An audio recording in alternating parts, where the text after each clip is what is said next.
Are you sure we're not seeing it yet? Pretty sure. Refresh the screen real quick. Okay.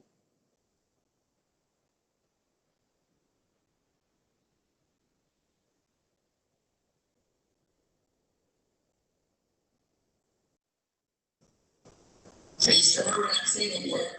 Okay. There we go, Patrick. Refresh the screen real quick. I think there was just for some reason the key wasn't working, so I had to go to the backup key, and I apologize. I don't know. I've never had to go to the backup key, but at least we had that. So. Okay.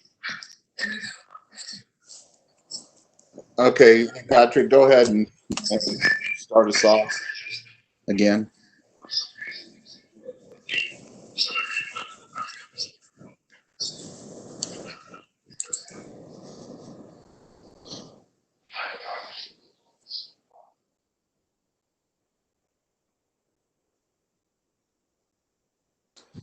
Hey, Patrick, I think you're still muted.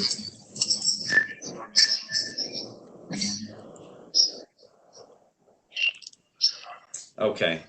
There you My go. apologies. Now we got it. Hopefully everyone can hear me. If we could ask, I'd like to ask everyone to mute. I just unmuted myself, so I'm not sure. Can you guys hear me now? Now we got it. Hopefully everyone can hear me. If we could.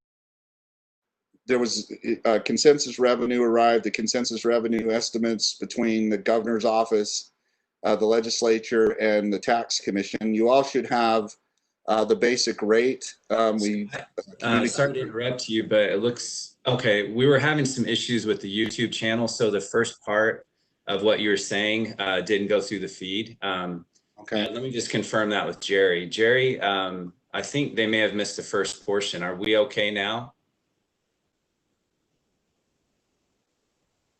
It looks like we're back up. Let me just check in the chat.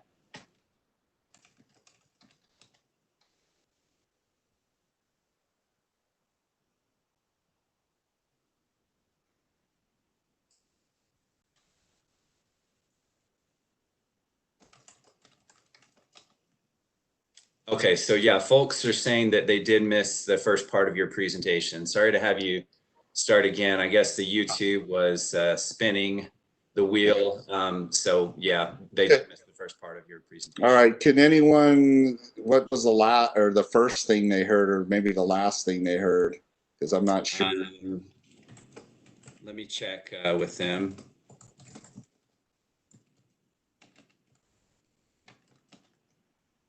Okay, some of them are saying they didn't hear any of what you said, so you might have to restart it. Apologies on that, but yeah, it looks like if you can just recap that first portion. Okay, no problem. Just, talking to the special session that occurred a week ago, last Thursday, one of the first things I made a point of doing is thanking all of you, all of the legislators, and, of course, the USB members for really what amounted to quickly putting together, an iterative process of what amounted to 2%, 5%, 10%, if we needed to, reductions. But ultimately, coming out of that special session, it does look like, or it is solid, that public education as a whole will receive a increase of over 2%. I think that's great news, given the circumstances. I'm aware of other areas of the state government agencies that are incurring, severe declines in funding. Some agencies upwards of 26%, 18%. So to come out of this with, public education as a whole with a 2% increase is good. Now, granted, there are programs that were reduced. Also, there were increases in funding to programs by way of some federal funds, specifically from the coronavirus or the CARES Act for, response to the COVID-19 pandemic. Specifically, two programs are affected by that, is the OEK and the Upstart program. As we progress and move together into the next fiscal year, we'll be providing details. Details are forthcoming today to the Utah State Board of Education members by way of a meeting that they're having at 1 p.m. I encourage any and all of you to attend that meeting. That's where we'll publicly drill down, so to speak, on all of the impacts or changes of the special session that occurred last week with the board members in the process of their adopting their budget, which includes the interoffice budget to the USBE and the MSP flow-throughs. Now, as Patrick detailed to you later today, or shortly after I sign off here and turn it over to them, you'll get the MSP, the minimum school program details from Jake. But again, if you can at all, attend the USBE meeting today, because myself, Patrick, and Deborah Jacobson, our finance director, will be going through, and Dale Frost, our fiscal analyst, will be going through a lot of the details by program, that came out of the special session. One other thing that I need to bring up to you is it's not over yet, and here's what I mean by that. As you all know, there was an extension to the filing deadline, the income tax filing deadline, from April 15th to July 15th by the federal government. In Utah, by way of their own code, they follow, if the federal government extends the filing deadline, then Utahns also can file later, and again it's set at July 15th. So I anticipate another special session. Now I can't confirm that one's been set yet, but I am able to say that I would anticipate another special session probably sometime in early to mid-August. So July 15th, the filings come in. We need to give probably 2 weeks, maybe 2 to 3 weeks for individuals to go through those filings, the withholdings, and see where we land on these consensus revenue estimates that are really fueling where we landed as far as coming out of the special session last week, where we actually land.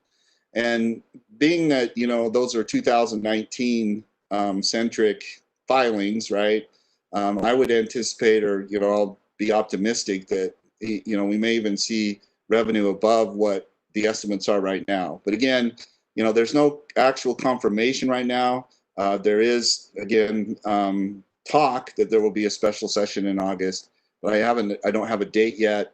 I can't, I think they would absolutely have to have one, especially since the filings will all come in, after July 15th. So looking forward to that and progressing, into and as we start the state fiscal year.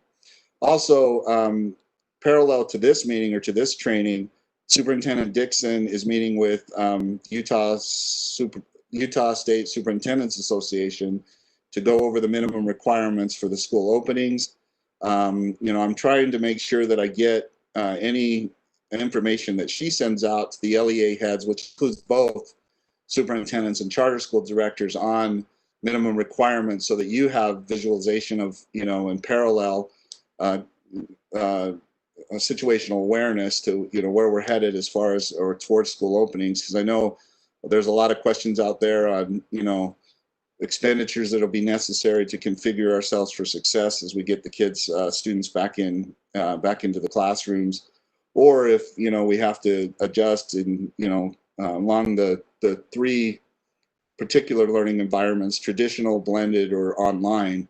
That there's still probably some questions and concerns you have out there, but I really feel confident that a lot of those details, especially today, by way of this training, and then today's meeting with the board, because not only are we going through the details of the special session with the board members, and we'll share all those documents with you, once we get them by the board members.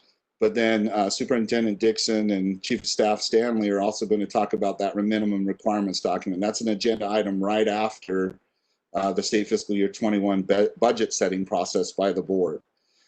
So with that, that concludes my opening remarks. It's a high-level overview of the special session. And again, I'm anticipating another special session, obviously, after the filings all come in.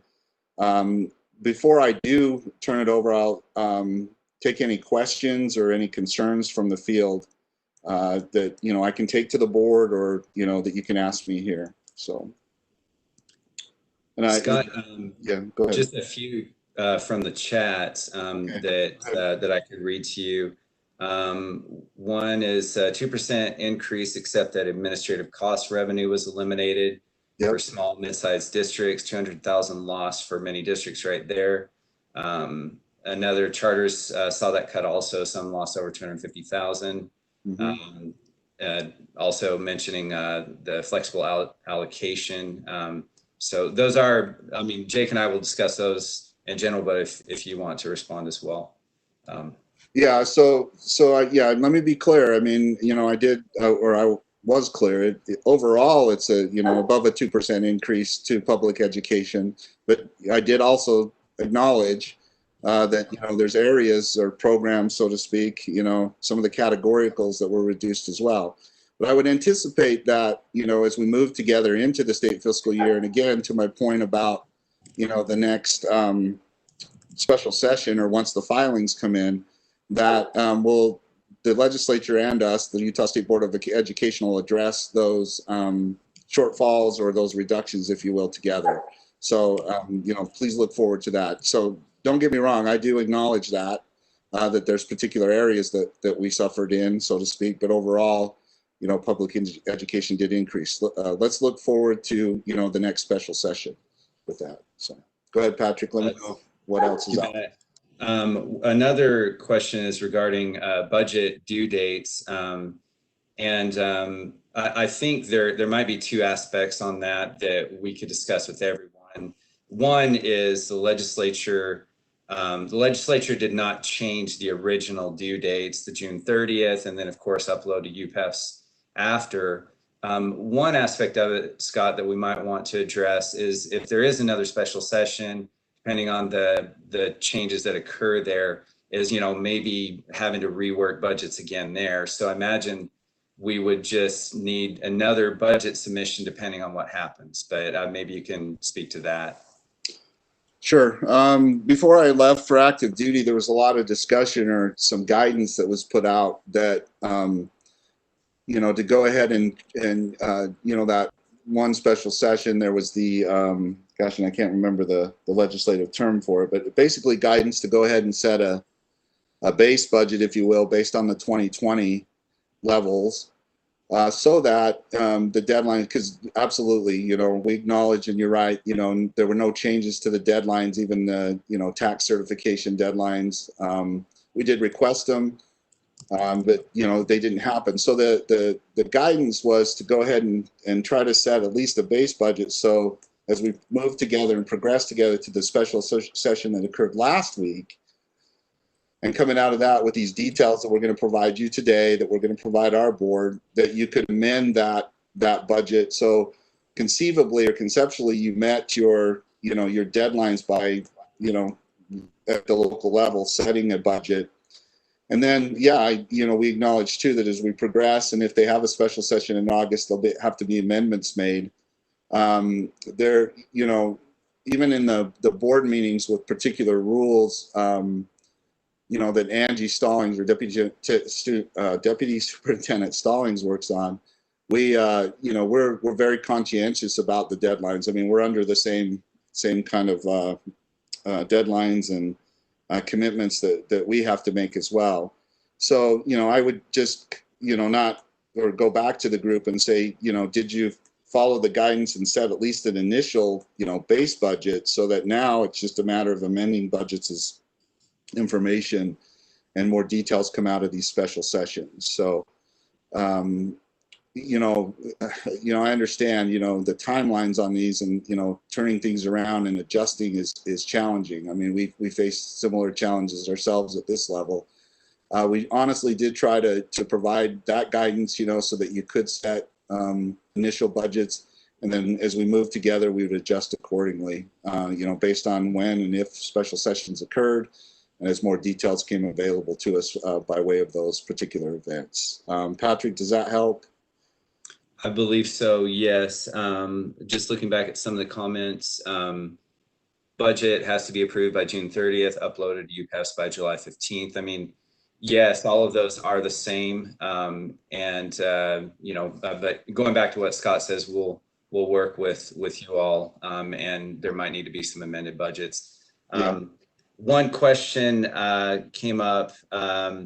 There's been talk of an additional $125 million in CARES Act funding to assist with technology purchases. Did Scott include this amount in his 2%? Does the board know how that will be distributed?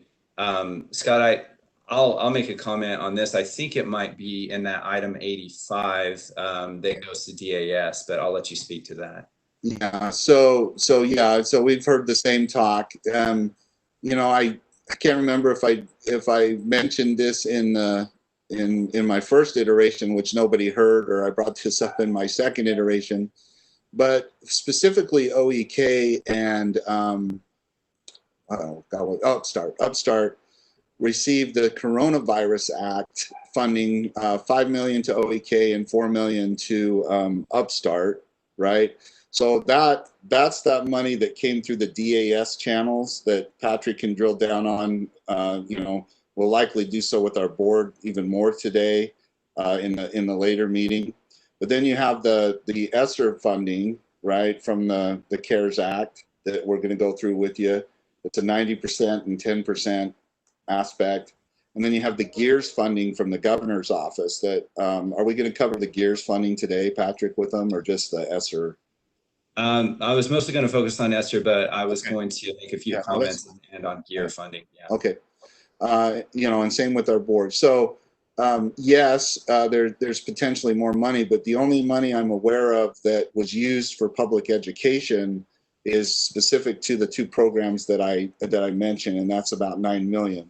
But I am also hearing that there's more money out there that could be used for broadband or, you know, additional support and services, especially in areas where students may not have that access, you know, readily available to them, meaning like Wi-Fi, and, you know, so that, you know, we can set up an environment conducive to all online, or, you know, should that need to occur, depending on, you know, what's going on in that particular time frame as we start school again this next year.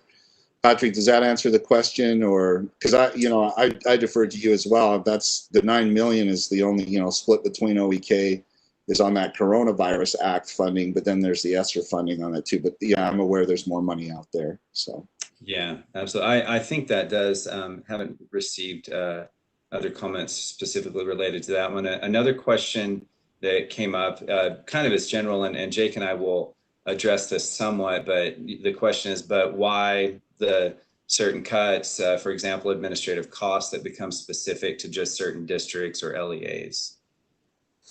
You know, that's a fair question. Without talking to, you know, I did just return. I've had a chance to talk to Ben. You know, there was some I don't know, procedures, if you will, that to try to offset the impact of those costs. You know, we'll get into those details, I think, later in the presentations today.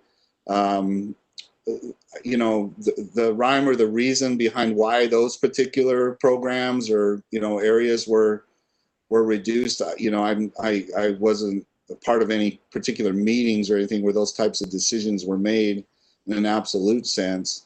I know that while I was gone, you know, with the 2% and 5% and 10% iterations, that, you know, there was a joint process, if you will. By joint, I mean between the USBE office, you know, and Todd Hauber may be on this as well, but my understanding was, you know, recommendations were made, but then, you know, some of those recommendations were moved around, and I call the 2% and 5% and 10% I call them brackets.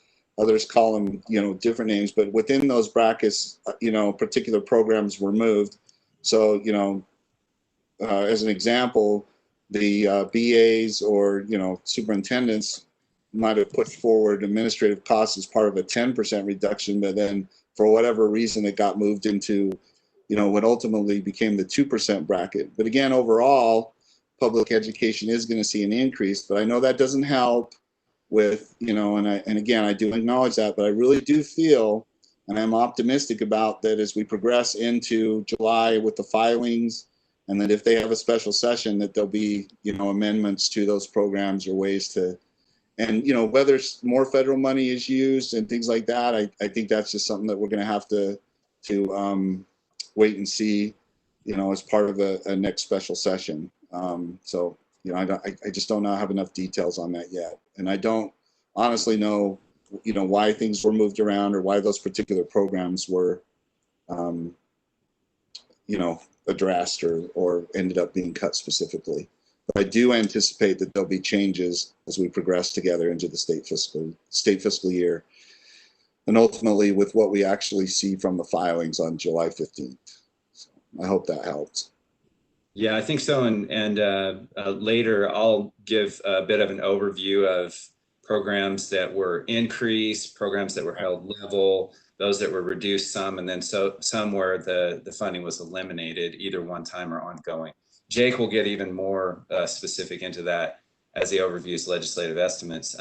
One question, Scott, that came up, was there any talk or approval that we could use capital funds for M&O purchases? A response was provided that the legislature passed a bill to allow flexible use of capital levy in fiscal year 20 and 21. If you want, I don't know if you want to overview that, but yeah, that has been responded to by the legislature. Yeah. So yes, I mean, the answer is yes, that was done. So there'll be uses of you know, you can use that money for M&O going forward, and we can provide the actual bill where that occurred. You know, God, I want to say it was in 5012, but you know, I could be wrong. But Patrick, let's have your staff draw that out so that they can see the actual intent language behind that move by the legislature. Okay. Absolutely. Yeah, we can get that out to everyone so that you can know specifically what that bill is and the language that was provided for you all. Yeah. One thing I do have to say is you might see some off comments. It seems like people have an easy time hacking into YouTube. So I'll be trying to block those throughout. I apologize for that, but sometimes we don't have entire control over it other than just blocking the comments as they come up. So I appreciate you guys being patient there. We had this similar issue last time. Back to question, similar thing, and you may have addressed this, Scott. The question comes up, does this mean parity funding gap widening between charters and districts again? So maybe going back to your question before about certain programs that were cut, others that weren't, how it's affecting things. Maybe that was answered, but just wanted to bring that question out. You know, so I've seen some initial estimates by LEA on, you know, what, and we're still making sure we're double checking, triple checking numbers. So I've seen some initial estimates by LEA, you know, on what percentage impacts, you know, some increase, you know, again, overall 2% public education. You know, I don't, while initially, you know, based on just where we're at as of this date time group, you know, coming out of last week's special session, you know, I could see how somebody might say, well, gosh, you know, charter schools took a bigger hit than maybe districts, but I really don't want to get into that or, you know, say, so maybe for now there is, but I really do think there'll be a lot of corrections. I mean, you know, no one knows what, you know, for sure is going to happen, you know, tomorrow, a week from now, 2 months from now with this virus, or, you know, where we'll be at it, you know, in August or after the filings in July. But I'm going to be optimistic that, you know, again, revenue, you know, from my vantage point, I'm actually, of course, I'm concerned all the time. We want to make sure that we resource you and get money to you in the best interests of your operations and what you always do in the best interests of your educators and your students. At 21, you know, I'm more actually concerned about 22 and 23. 21, you know, is shaping up to, I mean, it's hard. It's, you know, obviously we're going to take some hits, but wherever, you know, however we define these gaps, I think will actually be closed up in 21. But depending on how things go, you know, this remainder of this year of, you know, even calendar year or tax year, if you will, 2020, then, you know, it remains to be seen what impacts that'll have on 22 and 23. So no, I don't. Short answer is I don't see a conscious effort to increase gaps between charter schools and districts. I think again, I thanked all our legislators. I think there's a conscientious and full support towards public education in even good and bad times, and I think that's been evidenced, and that they all know that there's still work to be done to ensure that areas that were cut can be, for lack of a better term, trued up or brought back to those levels, given whatever circumstances we're in after the filings and, by way of a special session in August if it occurs. So my answer is no. I don't think there's any intent to divide. It's all about public education. It's all about our teachers and our kids, no matter if you're a charter school or you're a district. So.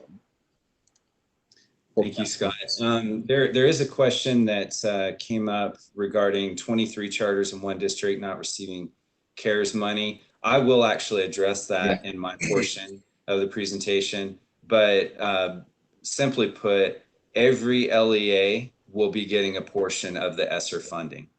Yes. So no one will go without there, but I'll review that with you all, and I have the distribution and allocation of that. We just haven't been able to send that out yet. We just need to make sure that the board reviews that. So I just wanted to respond quickly to that question.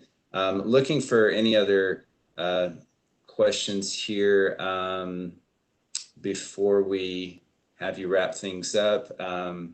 One thing is there are some questions again related to the deadlines. Brett Baltazar is responding to those and can let you all know.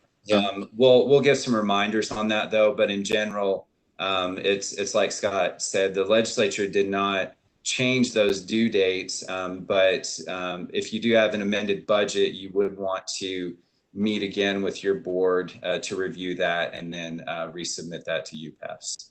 I think Brett responded on a portion of that earlier.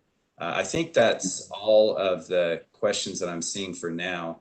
If there's any other things that you want to say to no, I'll just close with this. For what it's worth to all of you, I can't say enough, and I'm so grateful for all of you and what you're doing.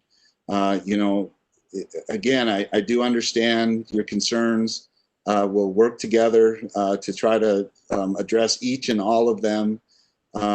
It is what it is in the sense that there's these deadlines, but we're not here to punish you or to call you out if you miss a deadline. I mean, obviously there's standards that have to be met, but just let me know. My staff and I, we're compliance oriented, but we're support oriented as well. I mean, we want to support you. We want to always be conscientious about just all the things that you're having to deal with and go through, especially during these times. Again, though, there are these deadlines, there's things like that, but I really honestly believe that we can move together and get through this together in a supportive way. And then also, comply. I mean, we'll have monitoring visits, we'll still have audits, do all that, but together we'll move through this and come out going into the school year together, no matter what the circumstances are, and continually and tirelessly work towards getting you the funding and resources that you need. So thank you for your time. Enjoy the rest of the training. You can always reach out to me by email. I understand there's the comments that are going on in the chat room, but feel free to email me those too, because again, I just want to make sure that you're all clear that it's our objective and our desire really to provide you all the support and the resources that you need to get your jobs done. So thanks again. That's all I have, Patrick. You can continue on. Thanks. I'd like to thank Deputy Superintendent Scott Jones.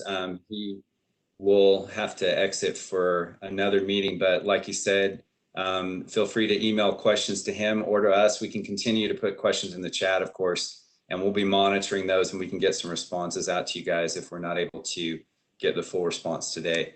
What we'll do now is I'm going to go over and let me share some info here. I got to make sure I find the right one. Okay, hopefully I am sharing, and maybe someone on my team can confirm for me that I'm sharing the minimum school program summary. This is the upload for the board documents that we'll present today in the board budget.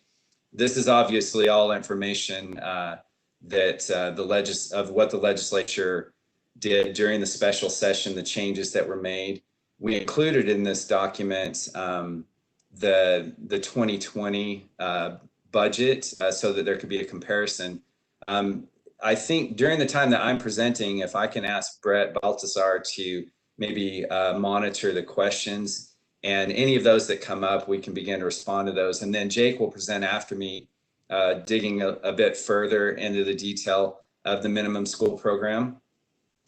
Some of the overview that I want to give at the moment, just some talking points here that I think will address a bit what Deputy Superintendent Jones was discussing.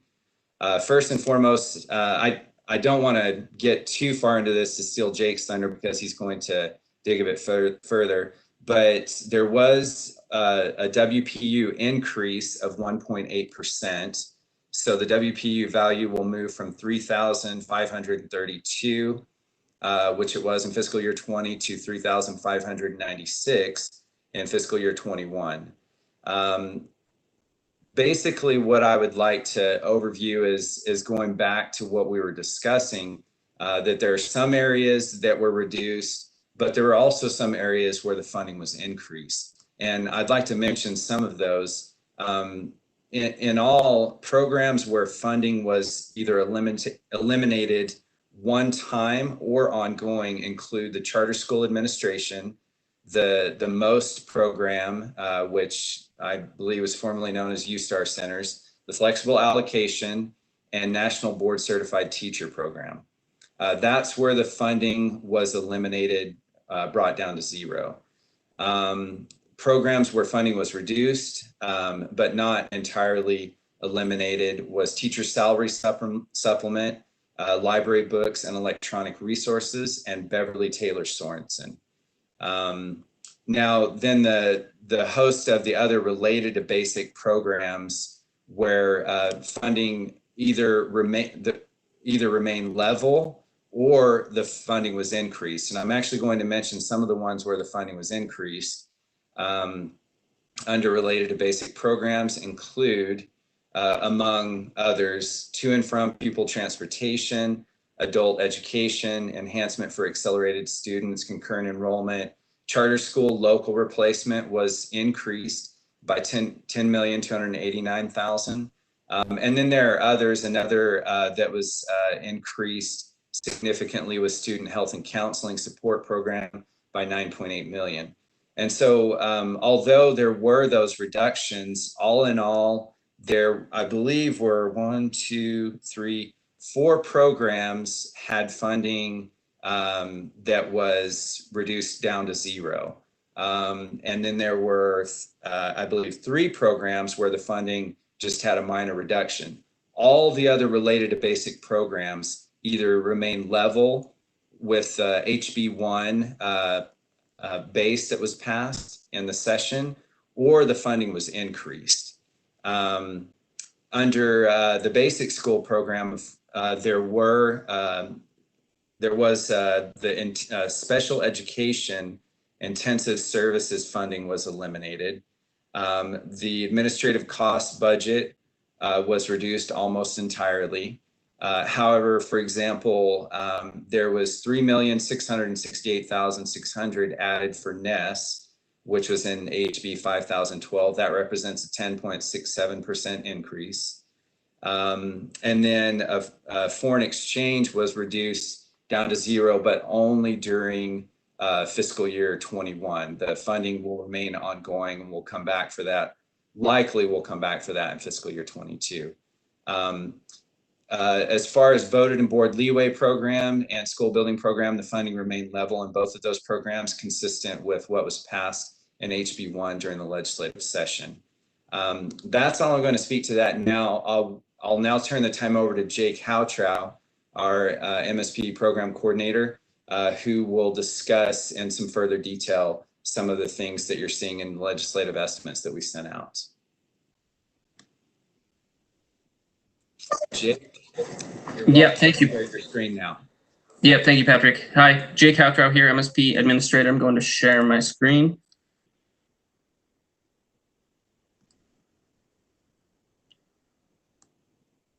Are you seeing the PowerPoint? Yes, that's starting to come up, but let me check on the YouTube. Okay, it is on the YouTube channel as well. Yep. Okay, cool. Yeah, so I'm going to be relatively brief here with the legislative updates, and I'd love to take any questions or comments at the end regarding the legislative estimates that I sent out over the past few days to both the districts and charter schools. Again, just a few links that I think you may find helpful. The first two, the bill book and the session funding budget, those two links that are on our site will link to the legislature's site where you can peruse bills and see budgets and so forth as they currently stand. The third link, the legislative estimates, I will be posting both the legislative estimate summaries that I sent out, as well as the full book report, which I'm still compiling. The summaries are based on the legislative estimate full book report, but that just takes a bit more time to put together into a readable and usable report. So look out for those in the next couple of weeks. And I know some people are eagerly awaiting the full book report. Yeah, so just a few things on the minimum school program. Patrick already mentioned this, and I'm sure most of you already know this and certainly saw this in my legislative estimates. But the WPU value increase 1.81%. Won't go much further into that because it's been touched upon. But that was good news that at least there was that slight increase for the WPU. The basic rate, I give a small breakdown here of how this is figured. The regular basic rate is 0.001585. There's a 0.0016 floor in statute.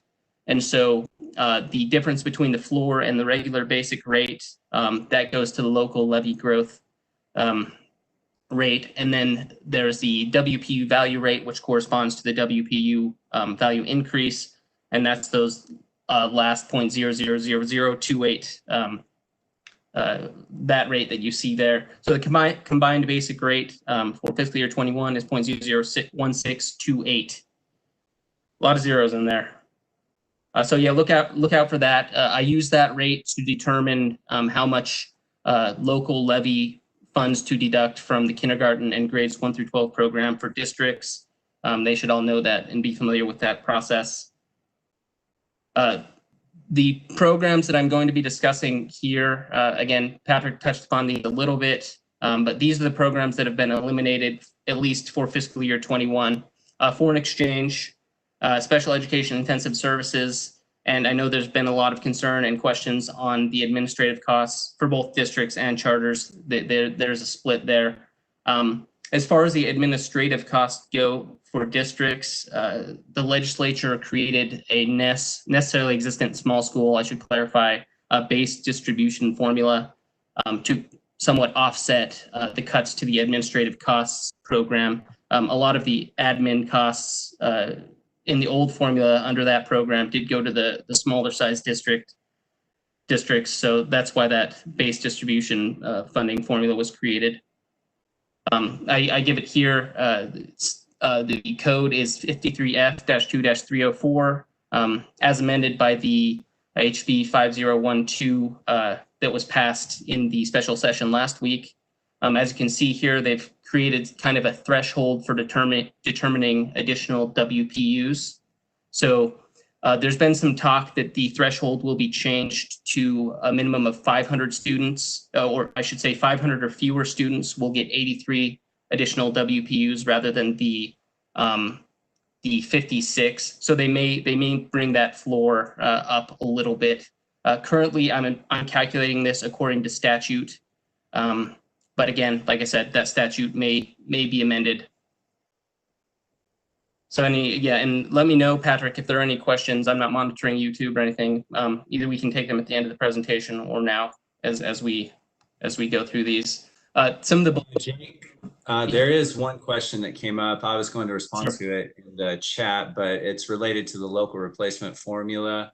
yes. Does that mean that actual revenues for local replacement would have been 28.2 million increase, the 10.2 million increase plus 18 million legislative cut during the last special session? So the charter school local replacement formula, so they passed, I can't remember the exact appropriated amount during the 2020 general session, but there was an error in that appropriation that was derived from formula. And so the reduction actually brought it down to be in accordance to the formula. So there was there was technically a cut to the 2020 general session appropriated amount. However, that was only to bring it down to what the formula stated that it should be. And I believe the appropriation now is about 205 million, if I'm remembering correctly. And the per student replacement amount, I think, is 2,562, if I'm remembering correctly off the top of my head. So that's where things stand with that program. And if you have any other questions or on those appropriations, I need a little bit more time to give a response and do a little bit more research and give a better response at a later time. These programs here, the below the line programs that have been eliminated, at least again for fiscal year 21, admin costs I mentioned for both districts and charters. The legislature created also a base funding program to offset those cuts. That program has $3.1 million appropriated into it to help offset those costs. On the next slide, I'll go into that just a little bit more. The MOST program, flex allocation, grants for professional learning, Centennial Scholarship, early grad from comp-based education. You can see them all there. These are the ones that have been reduced to zero for fiscal year 21. I believe a few of these were also intended or created also for fiscal year 21. We'll see what happens in the future with those. Again, like I said, I was going to go a little bit more into the admin costs program being cut for charters. This is the new program. The statute 53F-2-706 functions very similarly to that NES distribution formula. As you can see, there's thresholds for different amounts of students, and these are based on the October 1 counts. So if you have fewer than 300 students, you get 40,000. As you can see, the allocations decrease slightly for depending on the number of students that are enrolled at the charter school. And again, this has $3.1 million appropriated into this program for fiscal year 21. That's the last slide I have. I did want to make another mention about the early intervention program that I included on the legislative estimates that I sent out. On those estimates, I had included the $5 million in COVID relief aid funding, so federal funding. I'm going to, after discussion internally and with the legislative fiscal analysts, I'm going to have to back out that $5 million so we're not mixing in state and federal funding onto one program. So I will send out new allocations, which only have the state funding, and then we will determine how to distribute the federal funding for early intervention or OEK at a later point in time. But that's all I have for now. And if there are any questions, I'd be more than happy to take them. Jake, there were a few questions, and I mentioned to Eric his question, are there restrictions of use for the small charter school-based funding? I think on that is a newer program. So if you, it looks like you have some of the information there, but I don't know if you want to respond to that, or we can follow up and respond via email if we need to. Yeah, I would have to follow up on that. I don't know if there's additional language in 53F-2-706 or if it's just this table, as you can see. So yeah, that would require a bit more research, or I guess maybe there would be a board rule that could be in place, or would have to be created to govern this program. I'm not sure. So yeah, we'll get back to you on that one. Okay, so there is another question related to teacher and student success program.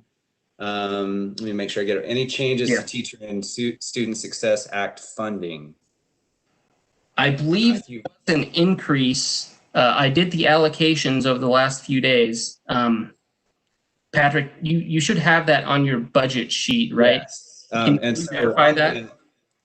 from the base budget bill, HB1 was base appropriation in total of 98,950,000. The bill of bills added in 20.6 million. But during the special session, the legislature in HB 5012, they reduced it by 11.3 million. The overall net to that is an increase. So where it was a base amount of 98,950,000, it's now 108,250,000. So that would be the funding change there. Right. So we did see that net increase from fiscal year 20 to fiscal year 21. Not as much as maybe some of you would have hoped, but there is still that increase. I think, let's see if there are any other questions for now. This might be a Brett Baltazar question, and maybe Brett can respond in the comments. Will 5625/3200 be used for charter-based funds, or will there be a new code? Justin, Brett might be able to respond to that. If not, we will confirm that and make sure to email that information to you. I think that's all the questions we're showing for now. I appreciate that, Jake. Yeah, no problem. And I want to thank everyone as we made this whirlwind mad dash to put these estimates together after the special session last Thursday. So thank you for your patience with that. And if you have any other questions on your funding, please feel free to reach out to me. And if that's it, I'll close my presentation here and turn off my camera. Okay, appreciate it. Okay, so now we'll move into an update on the CARES Act, which is specifically related to the elementary and secondary school emergency relief. So let me share that information on the screen here. Make sure I have the right one. And hopefully that is showing the board backup document that is posted. And this had been sent out earlier to all LEAs. This is the funding distribution for the ESSER funding, which was about 67.7.8 million. And we've already distributed this. This is based upon 90% of that 67 million receiving or going out, excuse me, being allocated out to LEAs solely based upon their Title 1A funds allocation during federal fiscal year 19. So I wanted to review this, excuse me.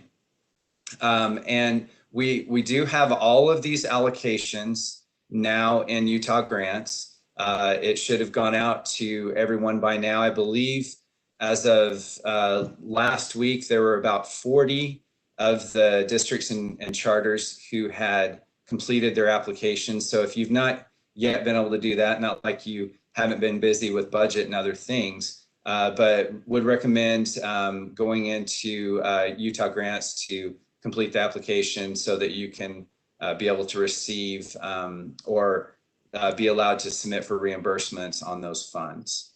In total of the 90% is the 61,039,600, and of that 55,870,000 out to districts, and then to charters just under 5.2 million.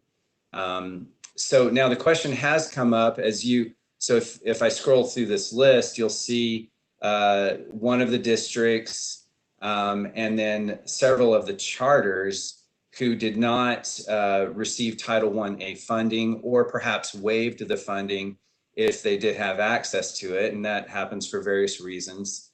maybe due to reporting difficulties, maybe the bang for the buck. But whatever the reason, the 90% based upon law in the CARES Act can only be distributed based upon the Title 1A funds. So after discussion with superintendency and the board, what we put together, and hopefully I can share this one now.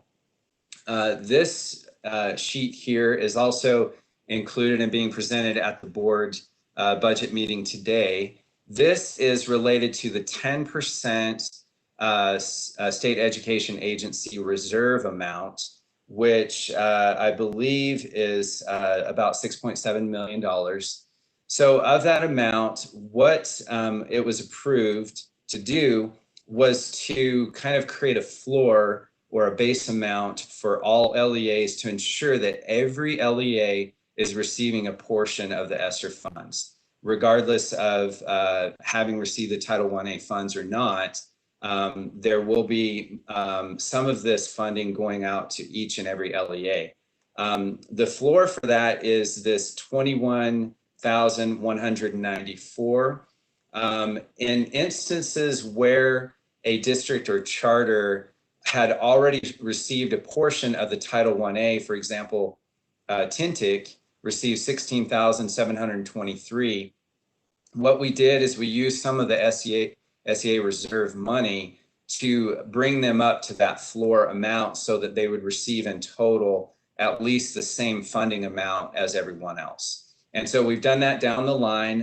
In many instances, you can see the areas where the charter did not receive the funding from the 90%. So then they will receive the full base amount to total that amount for that charter. In the instance here, American Academy of Innovation had received, oh, that's not working for me, this 3,868 of the SEA reserve. The made up amount would be this 17,326 to bring them to that floor. And so we'll ensure today that the board is good with this allocation. We believe that they will be, and that we can then get these allocations out through the same method through Utah grants that we've done for the 90% and ensure that every LEA is receiving a portion of the ESSER funding.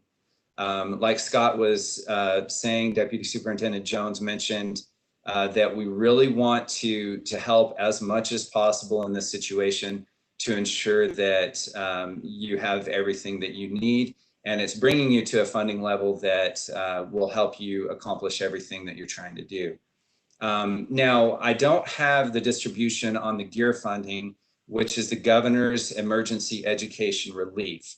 However, we are very close to having that finalized from the Governor's office.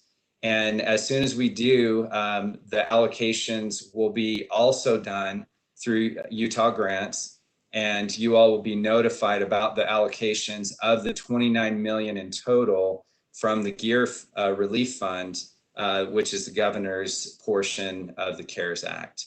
I can't see if there are any questions, but maybe Jake, could you take a look over and see if there are any questions that have come up, and if so, I could respond to those. If not, that will be the end of my presentation regarding CARES and the ESSER funding.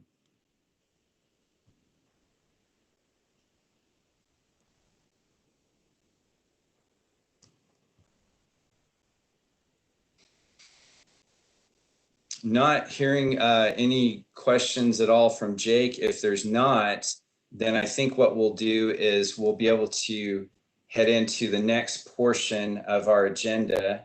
I just need to bring us back over to the agenda there, and we'll move into the presentation by Neil Stevens for special education, proposed changes to the fiscal section of special education rules. If you all do have any questions from the first hour, and we've missed that, I'm going to go back over to the chat now, and hopefully I'll be able to respond to some of those questions in the chat.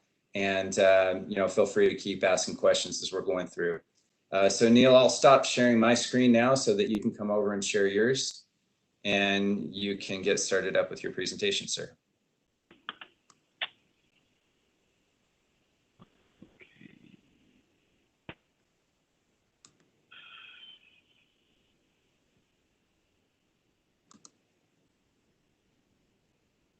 All right, so this is good morning. First of all, my name is Neil Stevens. I am the fiscal IDA specialist at the USBE. This is my first time presenting online via WebEx, so I'd like to confirm with Patrick. Is my PowerPoint showing? Yes, it is. You're up and running now, so good to go, sir. Awesome, thank you. So there's been a slight change in my presentation. I didn't feel like we had enough content for fiscal rule changes upcoming. So I'm going to present on another topic also. Most of the special ed directors should receive a letter, or many of them at least, the past few weeks, outlining that state special education funds may be recouped by the state board based on board rule that has existed for some time. So I'm going to speak to that today. I'm going to first give an overview of the difference between state and federal funds. I won't go through every point on my PowerPoints, but just touch on the main points. Basically, state funds and federal funds differ in the fact that state funds don't have an expiration date. Let me send this to her as well. Hold on a sec. See, it keeps going in and out, unfortunately. And let's see. It looks like it might be back up. It's showing, okay, now it's showing you, Neil, and your carrying forward funds slide. Okay. So let's try it again. Okay, they can hear you now. Let's have you start over at least on this slide. Okay. To all those who join us again, I apologize to our difficulties here. I'm going to start over on the slide with carrying forward funds. So the main differences between the state and federal funds is, apart from that are always carried forward automatically, is that state funds have a limit of how much can be carried forward, and they're limited to 20% of your budget. And that's per the special education rules, section 10A, part 8. Whereas federal funds have no limit about how much can be carried forward from year to year. However, I will note that if an LEA carries forward a significant portion of their federal funds from year to year, or all the federal funds, that creates a risk for monitoring. And the reason that creates a risk for monitoring is it calls into question whether services are being provided adequately. It'd be based on the amount of funding being used. However, that hasn't been the issue to date so far, but we want to make that note just to make it clear.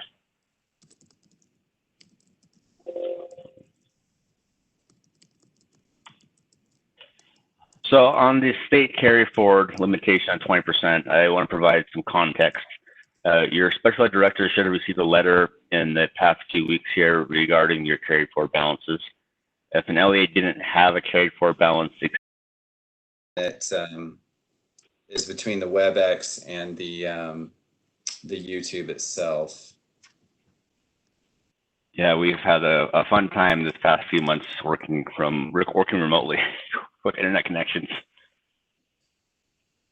Let me ask everyone. Okay, it looks like we're back. So probably just begin at the start of this slide. Okay. Hi, folks. This is Patrick. We've had some issues between the WebEx connection and YouTube. Hopefully, we have this fully solved. We apologize that this keeps happening. We hope you'll stick with us. We'll most likely not have any further issues. Fingers crossed. So I'll get the time back over to Neil. He'll restart on his slide for the carry forward analysis and turn it back over to you, Neil. Welcome back. Hopefully this sticks. So as I was saying in the previous slide, that based on board rule, an LEA can only carry forward 20% of the total budget in state special ed funds. So what that means is that we analyzed the expenditures, or first we determined what budget meant. There's a few different connotations for budget, and together with USB leadership.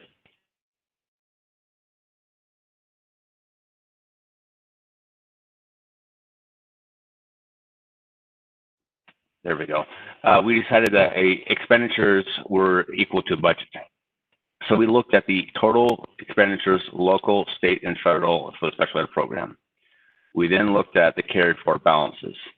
The carried forward balances came from either the amount that was reported in the deferred revenue or the amount that was reported on the balances in the APR.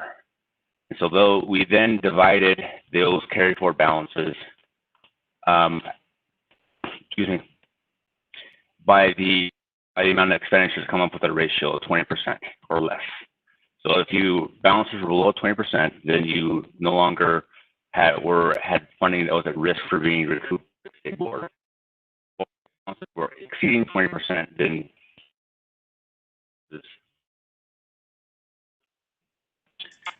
now we know that this process, although being in board rule for quite some time, has not been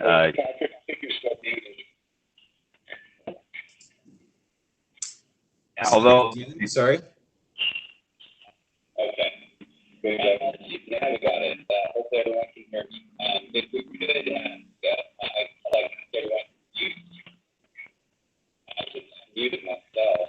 So I'm not sure. Can you guys hear me now? I can hear you, Patrick.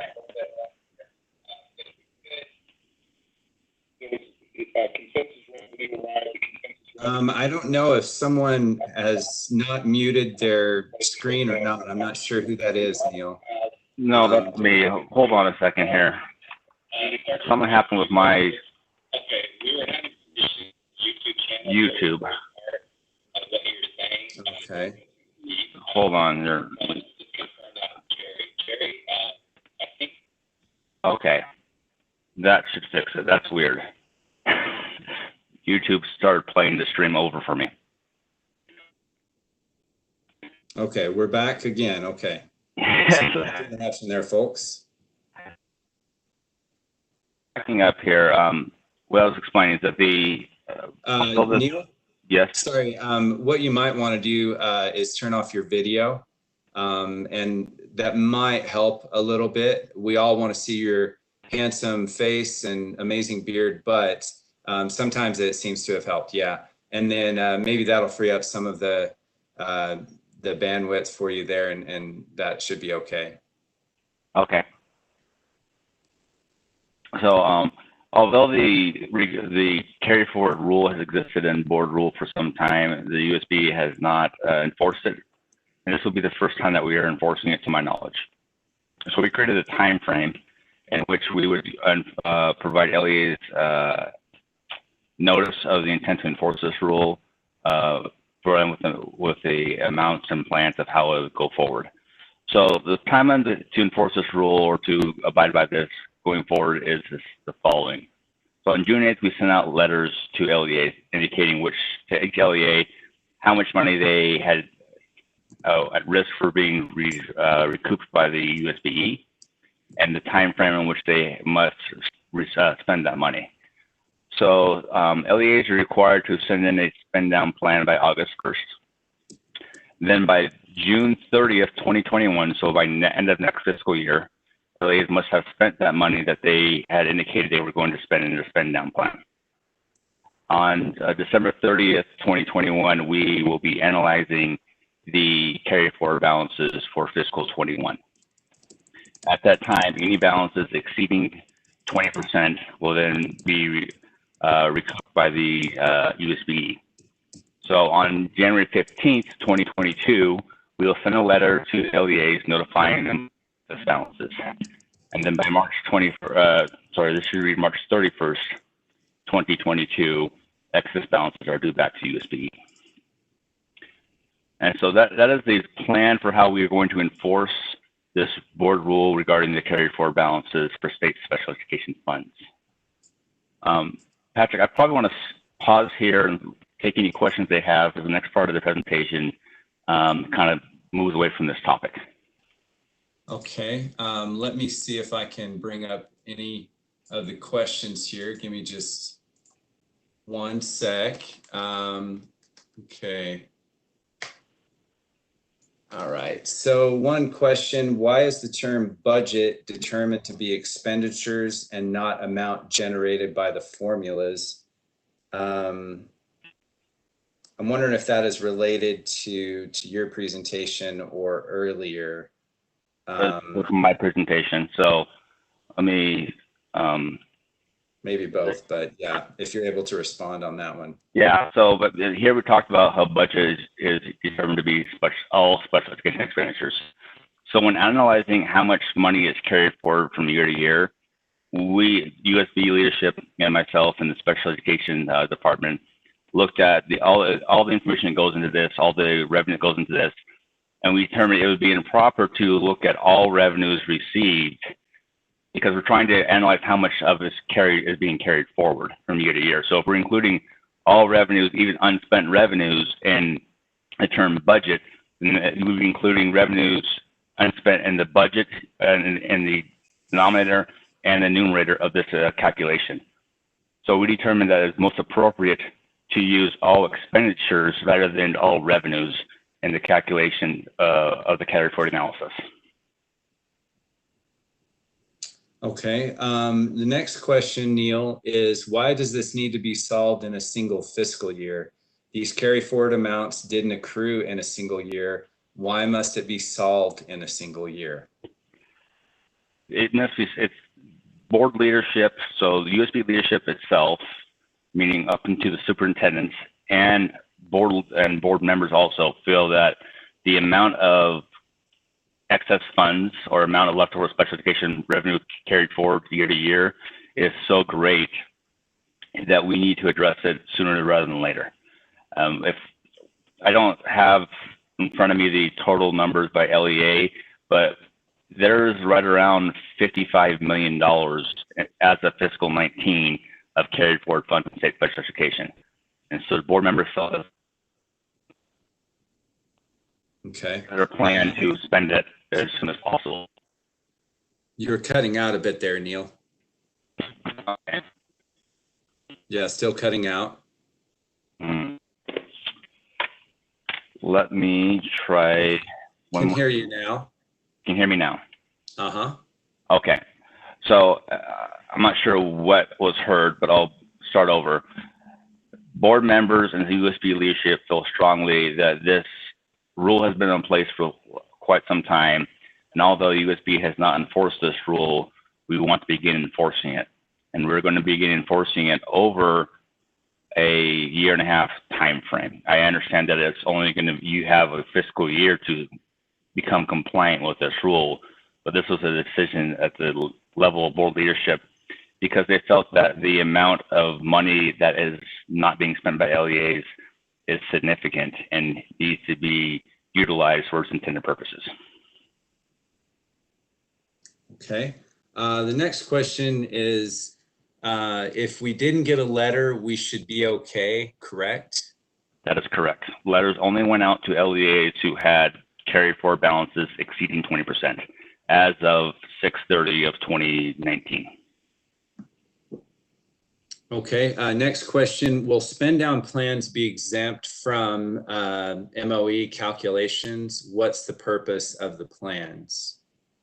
The purpose of the plan, I'll start with the last part. The purpose of the plans is to have LEAs make a plan to spend the money appropriately. LEAs to spend money for the sake of spending money on things that are not appropriate or not allowable, and also spend money for the sake of just spending money. We want plans to be beneficial for the education of the students with disabilities. So that's why we're asking for these spend down plans. Question one, yes, it will go towards MOE. MOE is a federal requirement that we have no state authority to modify or exempt. There are certain exemptions for MOE, such as costly projects or reduction in students, reduction in staff. So those could play into the factor of whether this negatively impacts MOE or not. If you're using these funds for certain kinds of projects that maybe provide you an exemption, but generally in this case, isn't a blanket exemption for this type of spend down plan for MOE. Okay.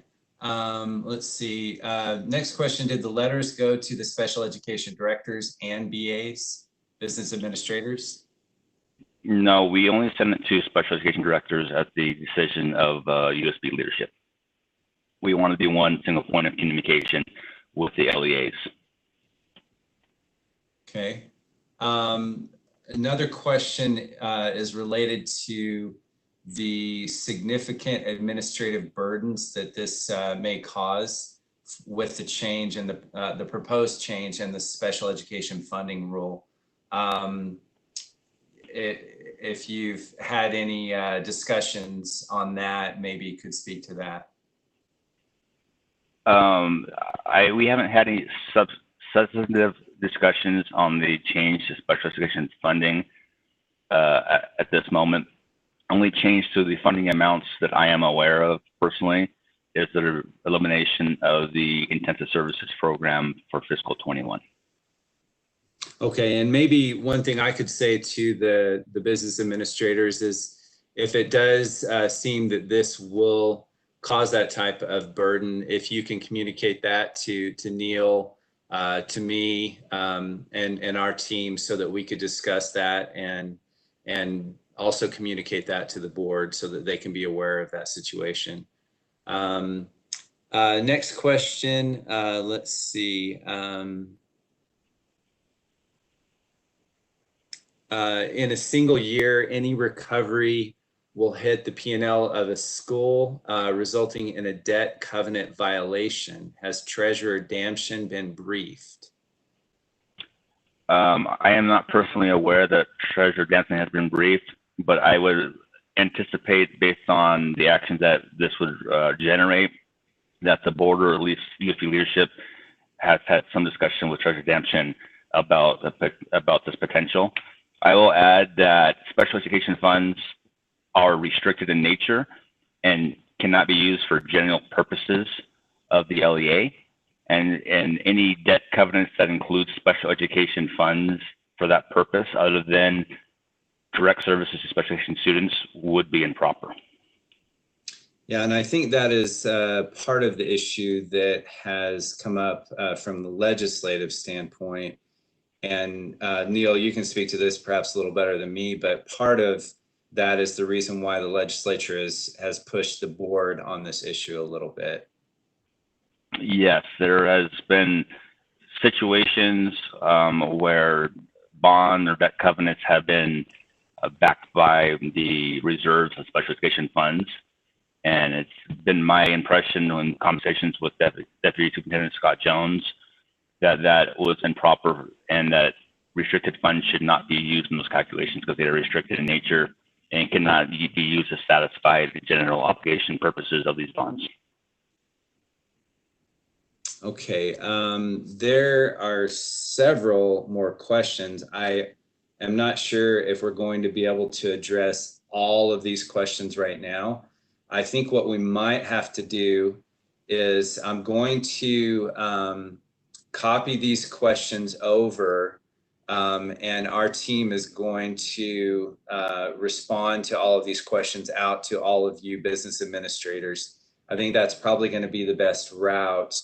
And perhaps, Neil, what might be good as well from this is put together a frequently asked question document that we could get out to everyone because there's a lot of questions that are coming up and I'm not sure with the time frame that we have here that we'll be able to go through all of these. So what you might want to do is finish out your presentation and I'll try to get some of the other questions, but I'm not quite sure how to delineate between which ones to choose and which ones not. But there are a lot of questions coming up. And so what we'll do is we'll take these questions and we'll communicate out to you all some of the answers on these questions. I think that's going to be the best route. And I'll put it out there that I welcome any business administrator, any other person with LEAs that has specific questions about this, contact Cole or myself directly, and we will be happy to converse with you and talk through these questions. Okay, Cole, sorry, Neil, is there any portion left on your presentation? Yeah, there's one more section here. Okay, so we'll let you go ahead and finish out your presentation. That way we can keep on track, and we'll go to Cole next. Sorry. So the last part of my presentation is, apart from what I presented earlier, is about the special education fiscal rules. Right now they're under revision. They had some, it's in law and licensing at the moment. We'll be having a hearing on this next month in July. Highlights for fiscal compliance issues. We're going to move to have time and effort documentation required for state funds. This change is based on our monitoring results that oftentimes state funds aren't accounted for properly or misspent on unallowed purposes, such as general educators, school administrators, and such. And we feel that adding this type of accountability will prevent those issues in the future, both on the LEA part and on the increased monitoring part of the SEA. We also added additional language for incidental benefit. This is primarily on the program side, just to clarify when special education funds can be used to benefit benefit students who are not disabled and are not on an IEP. We also aligned the allowable cost chart in the rules to match or mirror the object codes and function codes of financial operations. Previously, this section had not been updated in many years, and so there were many new codes that weren't addressed in the rules for allowable costs, and we updated that to reflect that. And the last thing we added in the rule changes is we had a clarification of documents that will be reviewed during monitoring visits. This will always provide LEAs guidance of what type of documents to have prepared for monitoring visits, what type of documentation to keep on file to justify the use of special education funds. And this is not just on the monitoring side. This will also go towards your annual audit that you receive from your external auditors. I believe that we'll be adding also some additional criteria guidance to the supplemental audit guide in this year, the coming years, to address findings and potential areas of concern that we have with the use of special education funds. So this time, this concludes my presentation. On this slide right here, these changes are hyperlinked to the proposed documents in CivicClerk for this upcoming board meeting. Should you have any questions, my contact information and also Cole's contact information is at the end of the slide here. Please contact us either by phone or email, and we will be happy to talk through any questions, concerns that you may have.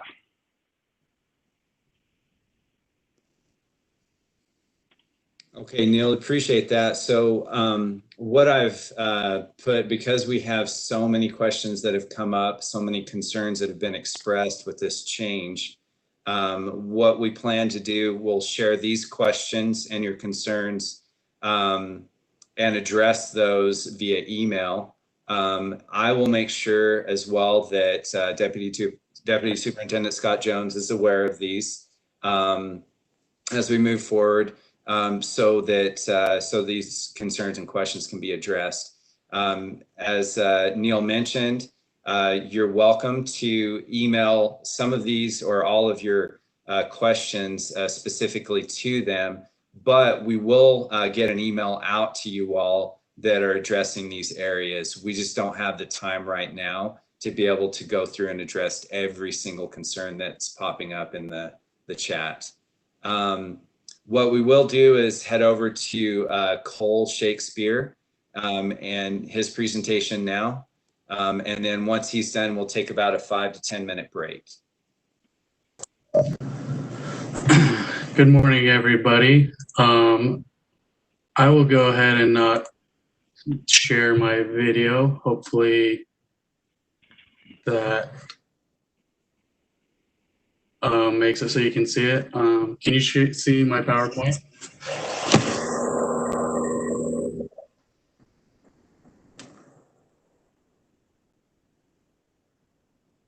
Cool, I see it. Okay. Hold on just a second. Okay.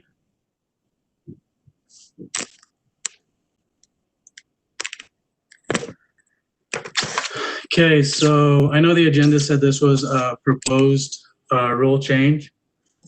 This rule was actually already approved in the June board meeting, I believe. So intensive services, Neil and I have, ever since we started about 2.5 years ago, we've heard from many LEAs that they didn't even bother to apply for intensive services because they knew they weren't going to get any money. It wasn't worth the bang for the buck for them to fill out the reimbursement request, the spreadsheet, and to track everything because they knew they wouldn't get any money from it. We've been asked multiple times by many different LEAs to look into the process, see if there was anything we could do to maybe make the funds more funds available to more LEAs. So we've been looking into this for a while, analyzing the data, looking at past reimbursement requests, kind of seeing where we could make some changes and stuff. So we went through and we updated the rule. We added some definitions. And as you can see on this slide, the budget is the same as what Neil had in his presentation, total expenditures. And then we also defined cost of setting for those of you that fill out the reimbursement request spreadsheet. So we put in a definition for different cost of setting scenarios. You can go ahead and read those on the slide, and I believe you also have copies of this. So, yeah, we discussed this with board leadership, with our program staff, with Leah Voorhees. That's how we came up with these definitions.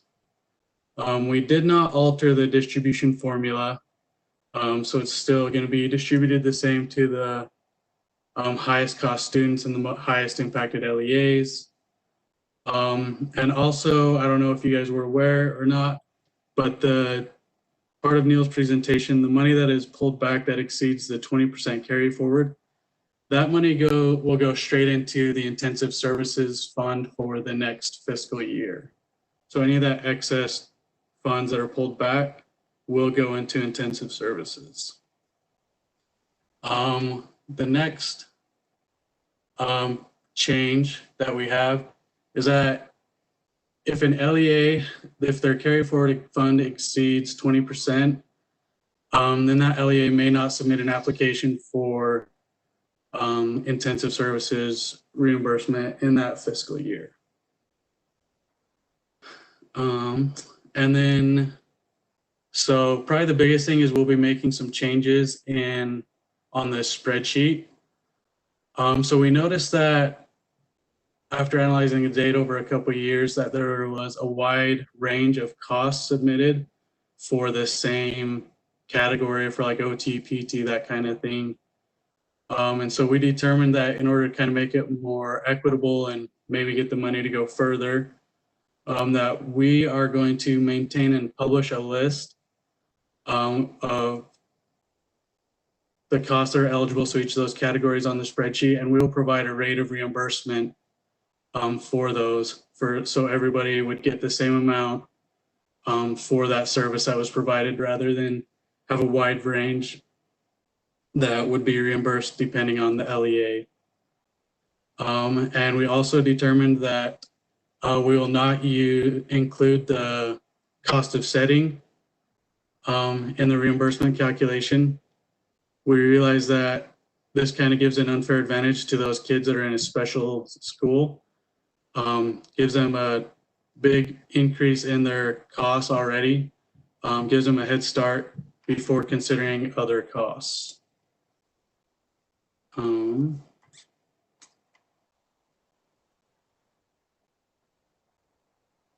Yeah, I think that should pretty much cover it. And again, like Neil said, you can reach out to us for any questions or clarifications. We've been looking at this over the last couple of years.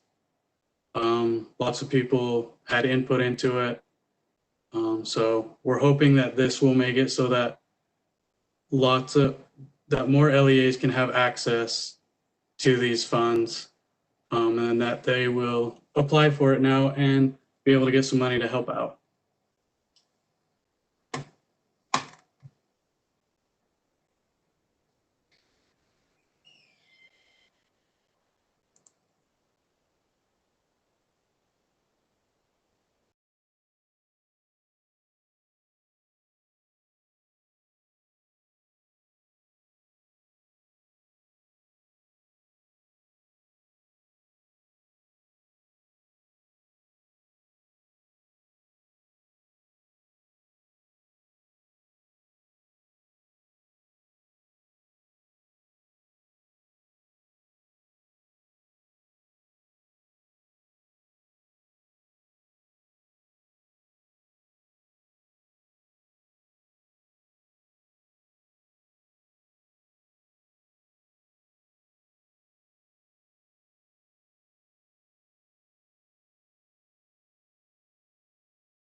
Sorry, guys. I had some technical issues with my mic. That seems to be the theme of the day, is technical issues.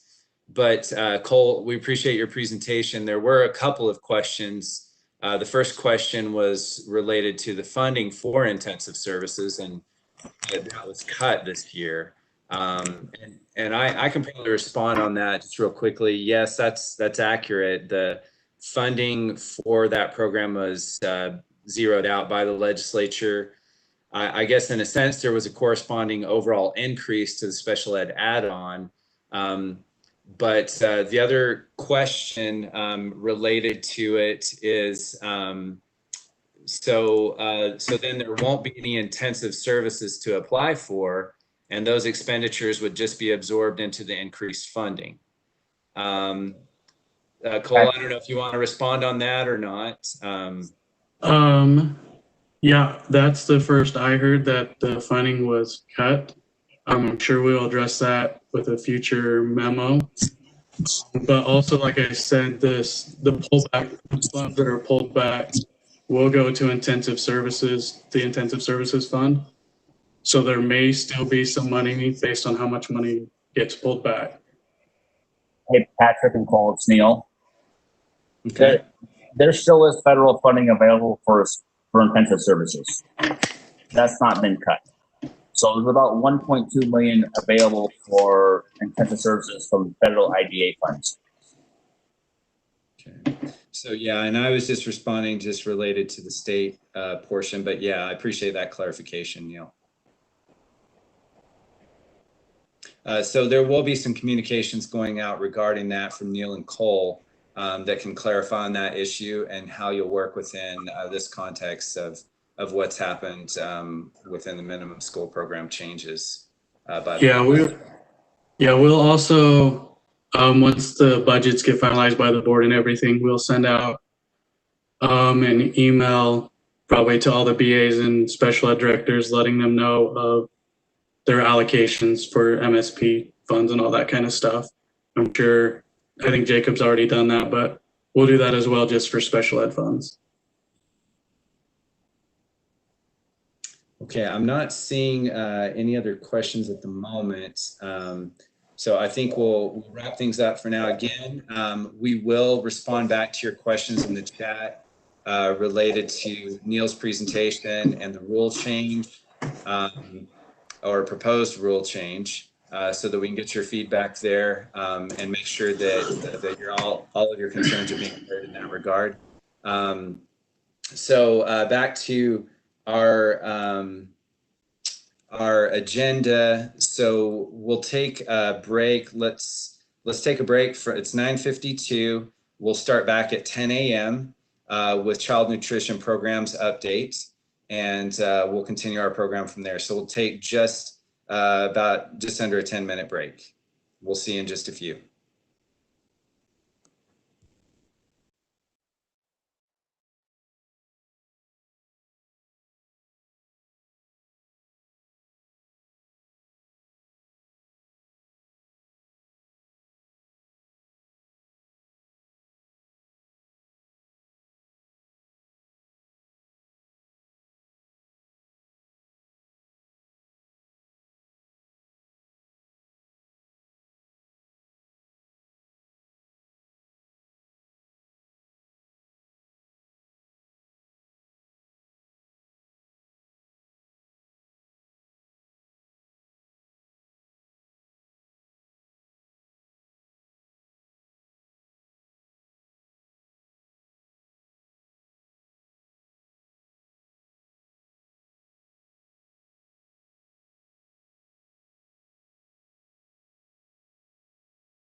Hi, everyone.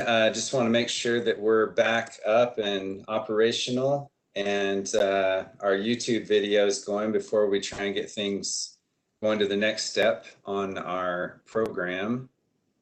Hopefully we're good to go. If let me make sure that I have everything set here.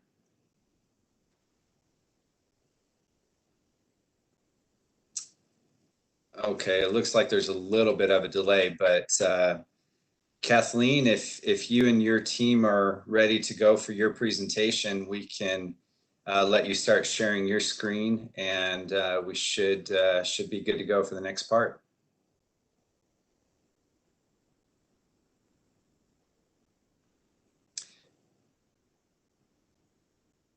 Kathleen, I think you're still muted, so see if you can unmute there.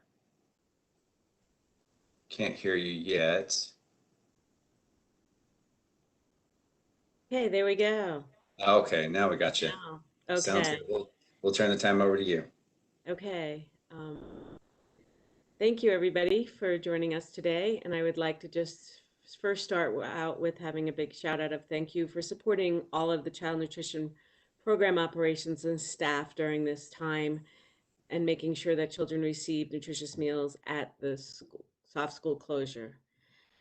We have with me today Kim Levlin over our child nutrition school program support and Michelle Martin, our coordinator over school program development. They will also be talking to you today. And if you have any specific questions, please enter them in the chat box and we will continue to mail out information and host online meetings throughout the summer to help provide opportunities for discussion and informing you and sharing. I hope that everybody has been receiving the COVID email updates that I have included you on and that they have been helpful to you all. I know that it has contained all of the waivers that have been issued through USDA and that have been approved through the programs.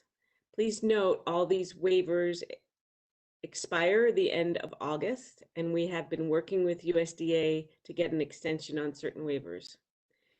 About a week ago, I sent a letter out asking all of you to reach out to your school food service staff in making sure that they were included in your plans with opening the new school year. We realize that we want you to make sure that you take the time to include them for the planning because it takes advanced planning for school meals to be run smoothly come August. In our discussion with our food service staff, they have suggested that you may consider alternative serving methods that may include prepackaged food items distributed through the cafeteria for student pickup and meals in the classroom and grab and go to eat on the campus. There's lots of logistics if your schools do go in that direction, and therefore the time is needed for the child nutrition programs to procure the food and supplies for these alternative meal service in conjunction with also the supply and demand of more of the grab and go containers. So that is why it's very important that you communicate with your child nutrition programs. New equipment or more meal prep items may be needed to be procured to be able to serve this way with the students. We have sent resources and guidance to your food service directors on how they can serve in different manners throughout the school year. Another question that many of you have been asking is, will we continue to provide school meals for all students who request it? The answer to that is if schools are operating as a normal school year, the children in the building should receive a meal under the National School Lunch Program. Current waivers expire, like I have expressed, at the end of August, and we are waiting for further guidance. We ask that schools work with the Food Service Administration when developing these plans. States have we have actually taken their questions from your directors and sent them to USDA regarding meal service and virtual learning for students and how we can cross over and serve these students that may be homebound due to illnesses or other risks. The next item that I'd like to share with you is the pandemic EBT that has been going out to your child nutrition directors and your IT people. This is a program that we've been working with the Department of Workforce Services to implement. The email was sent out and we realized that many of your child nutrition directors may not be on contract anymore. We ask that you please send us information if they are not there. We need to get this information to DWS by Friday of students that qualify for free and reduced meals so that they can receive further benefits through the Hi, pandemic. Kathleen. Sorry to interrupt you, but it seems like we can't see your slide. Do you want to try and maybe reshare the slide presentation? For now, it's not showing up. It's just like a gray sheet. Okay. Maybe try and unshare and then reshare and see if that works.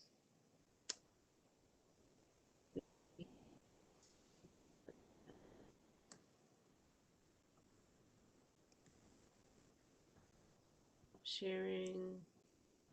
Okay, I see you now, and then maybe try and share your presentation again, and I'll let you know if that comes up.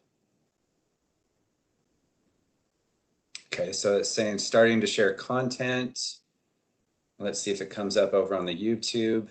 I see it on the WebEx for now, not yet on the YouTube.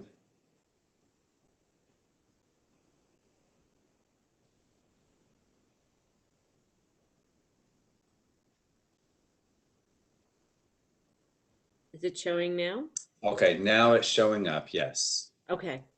Thank you. So as I covered the emergency meals and reopening, does anybody have any questions on that before I go on to pandemic EBT?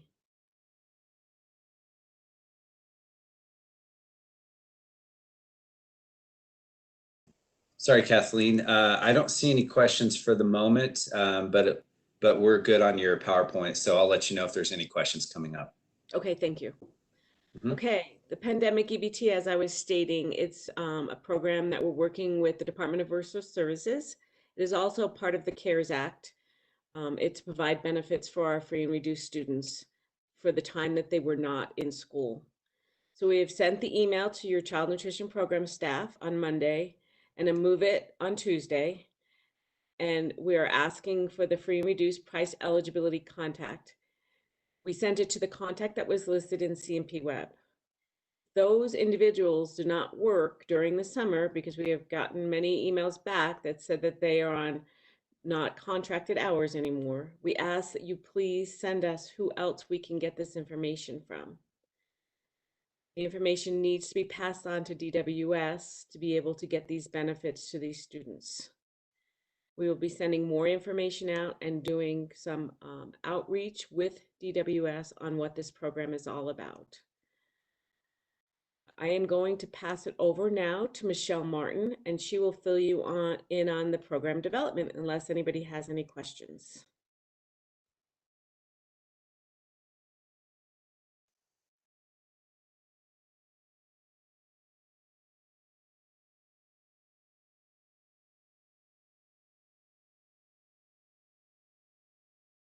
Hey, Michelle, are you there?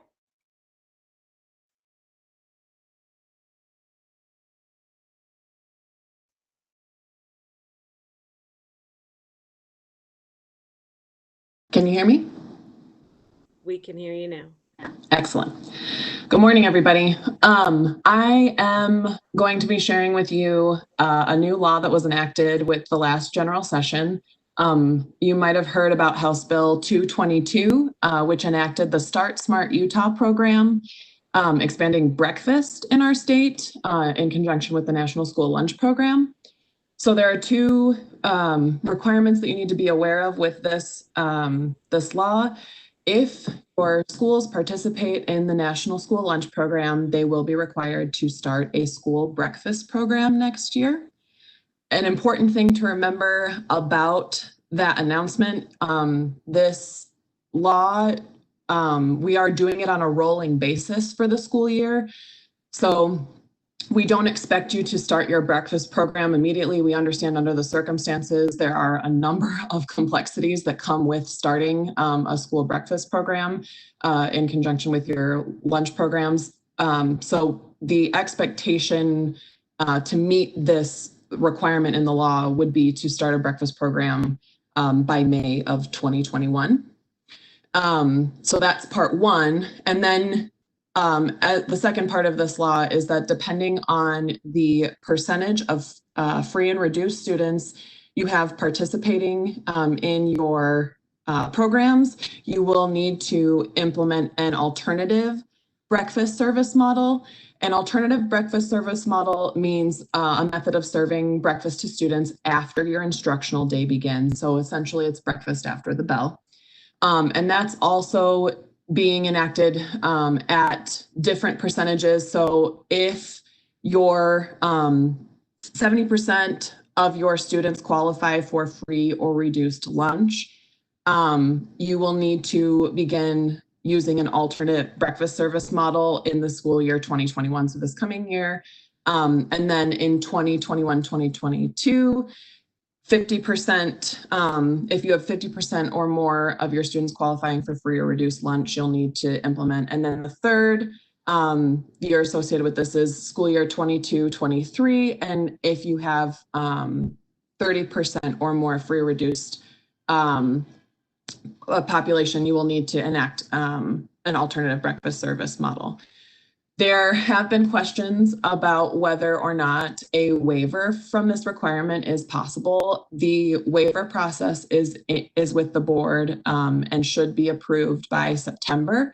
So details will be coming out about what needs to be submitted in order to apply for that waiver. But in order to apply for that, you do need to demonstrate hardship for implementing this bill. So, or excuse me, yeah, from this bill.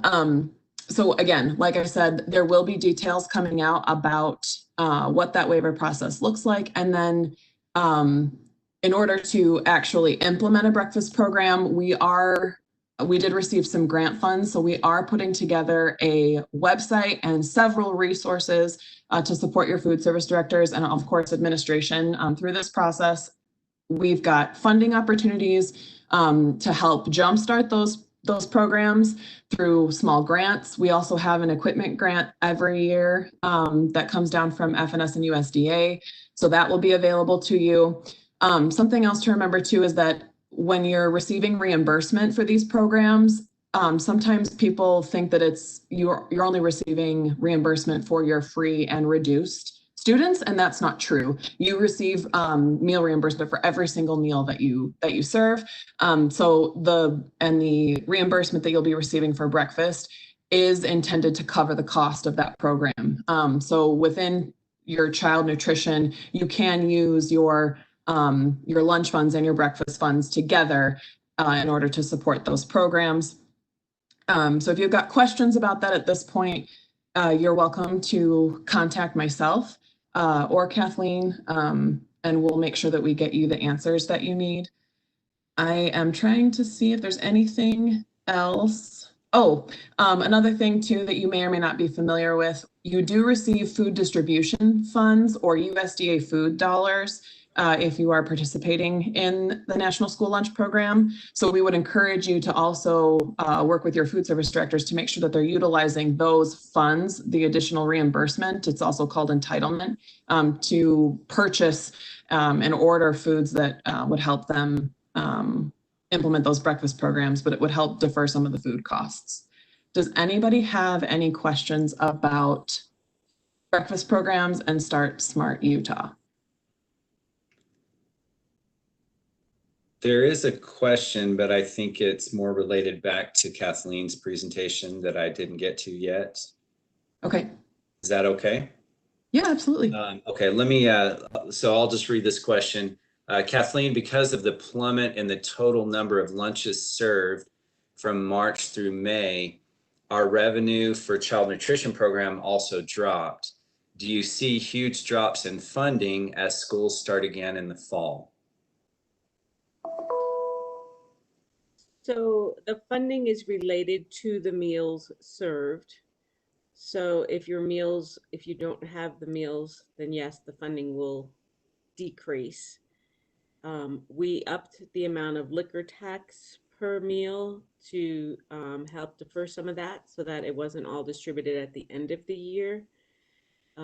We are working with USDA to see if there's any other emergency funding that would be available for the LEAs, but currently the funding now is only attached to the amount of meals served. I hope that addressed your question. Yeah, I don't see any other questions at this point. So as far as I know, that answered it. Thank you, Kathleen. Okay, thank you. Okay. Like I said, if you've got any questions about breakfast, feel free to reach out. I'm going to turn over the microphone to Kim Loveland.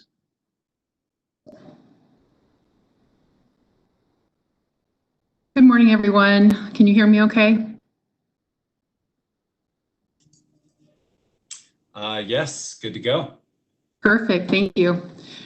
Speaking of funding, this question came up earlier this week in regards to reimbursement rates for the new school year. So USDA has not issued those rates yet. There were some delays in getting some information to establish those rates. Our understanding is those rates are currently in clearance at the federal level. So our office will send out those rates and notification as soon as that's available to help you with your budgets for this upcoming year.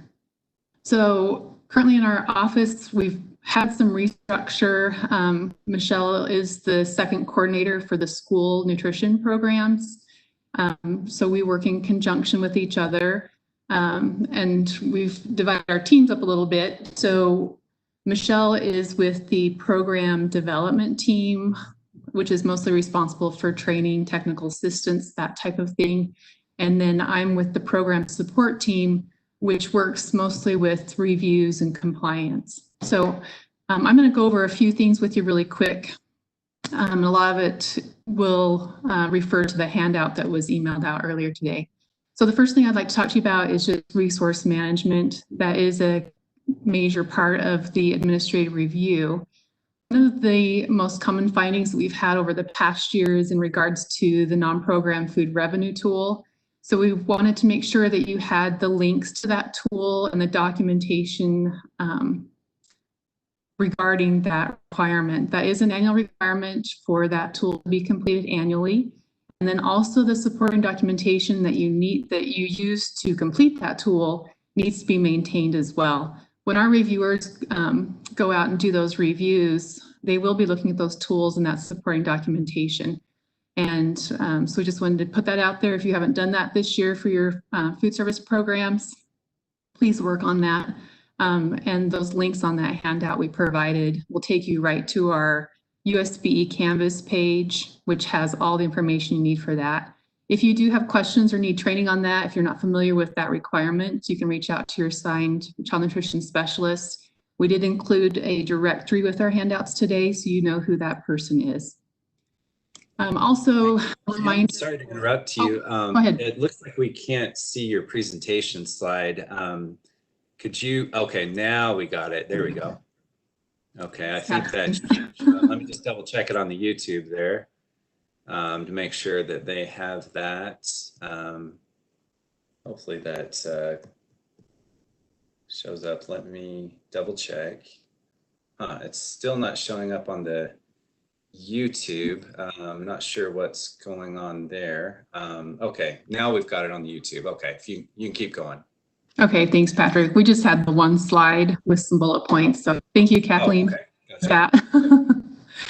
The other thing we want to just remind you of is the equipment purchase process. So if you are using nonprofit school food service account funds to purchase equipment for the school food service program, and that meets the definition of a capital expenditure, there is a link on that handout for the equipment approval list, and USDA has reviewed that list for our state and approved that. So any items on that list, you don't need approval from our office. If you are looking at purchasing equipment that's not on that list, there is a request form that needs to be submitted online, and the link for that document is included on the handout as well. Again, our Canvas National School Lunch webpage will have all of that information that you need, or you can reach out to our team as well, and we can help you through that process. The process was put in place due to USDA policy requiring state agencies to conduct prior approval for equipment purchases that are specific to school food service programs. So that's why we have that in place. We are seeing a few transitions with people retiring and new food service directors being hired. So we wanted you to be aware of the USDA regulations outlining hiring and training standards for food service staff. There is a link to the qualifications form on the handout that we sent out earlier today. And there's specific policy and resources, again, on Canvas. Canvas is going to be your one-stop shop for forms, resources, requesting training, kind of housed all right there. Also, if you have a job posting you would like us to send out, you can send that to your assigned specialist or notify Kathleen, Michelle, or myself, and we can make sure to get that out. Also, if you want us to look at your job posting, the qualifications you have listed, we'd be happy to do that as well. And we have some templates for that, so you don't have to create that from scratch. So if you're new to the process or if you supervise that position, that's important information to know. Okay, moving on to procurement really quick. Christopher Bruin sent out a memo yesterday afternoon. It's an annual reminder regarding food service management company contracts. USDA is very prescriptive on how states need to handle those contracts and review those due to some serious issues that were discovered in audits nationwide a few years ago. So that's kind of why that's been put in place. In the attachment with the email that Chris sent out, there was a document defining the difference between a meal vendor and a food service management company. So there's some specific job duties or definitions there that will help you decide if you are using a vended company or a food service management company. And we'll guide you through that procurement process if you are working with a food service management company. We do have a fixed price template that we use in our state for food service management company contracts. And again, the solicitation, contract amendments, and renewals must be approved by our office before those are signed and executed.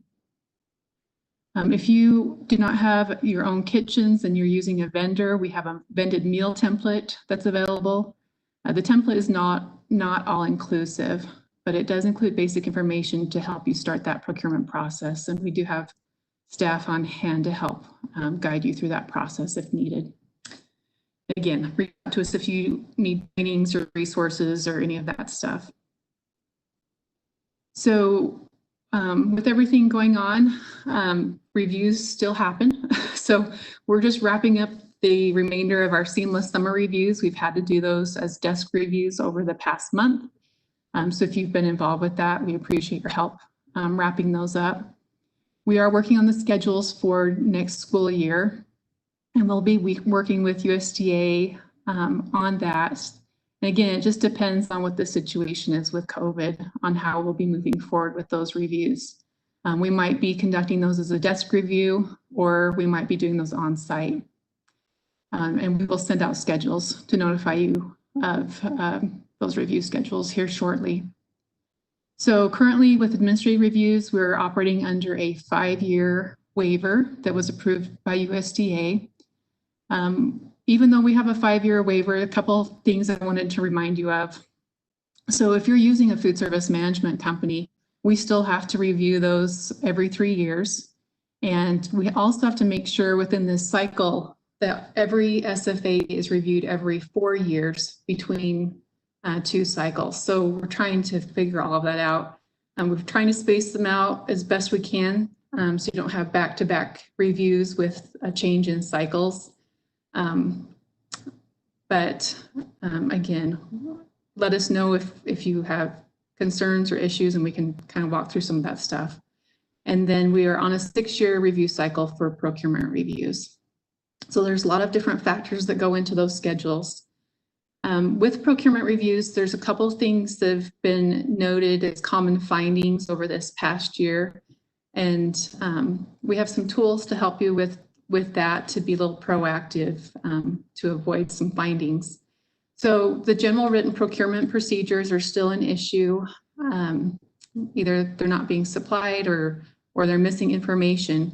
So our office does have a sample template available that you can use. And by using that template, it's just a proactive approach to help alleviate findings. The template can be adopted by the district or charter school. It's specific to child nutrition operations without needing to change a school or district policy.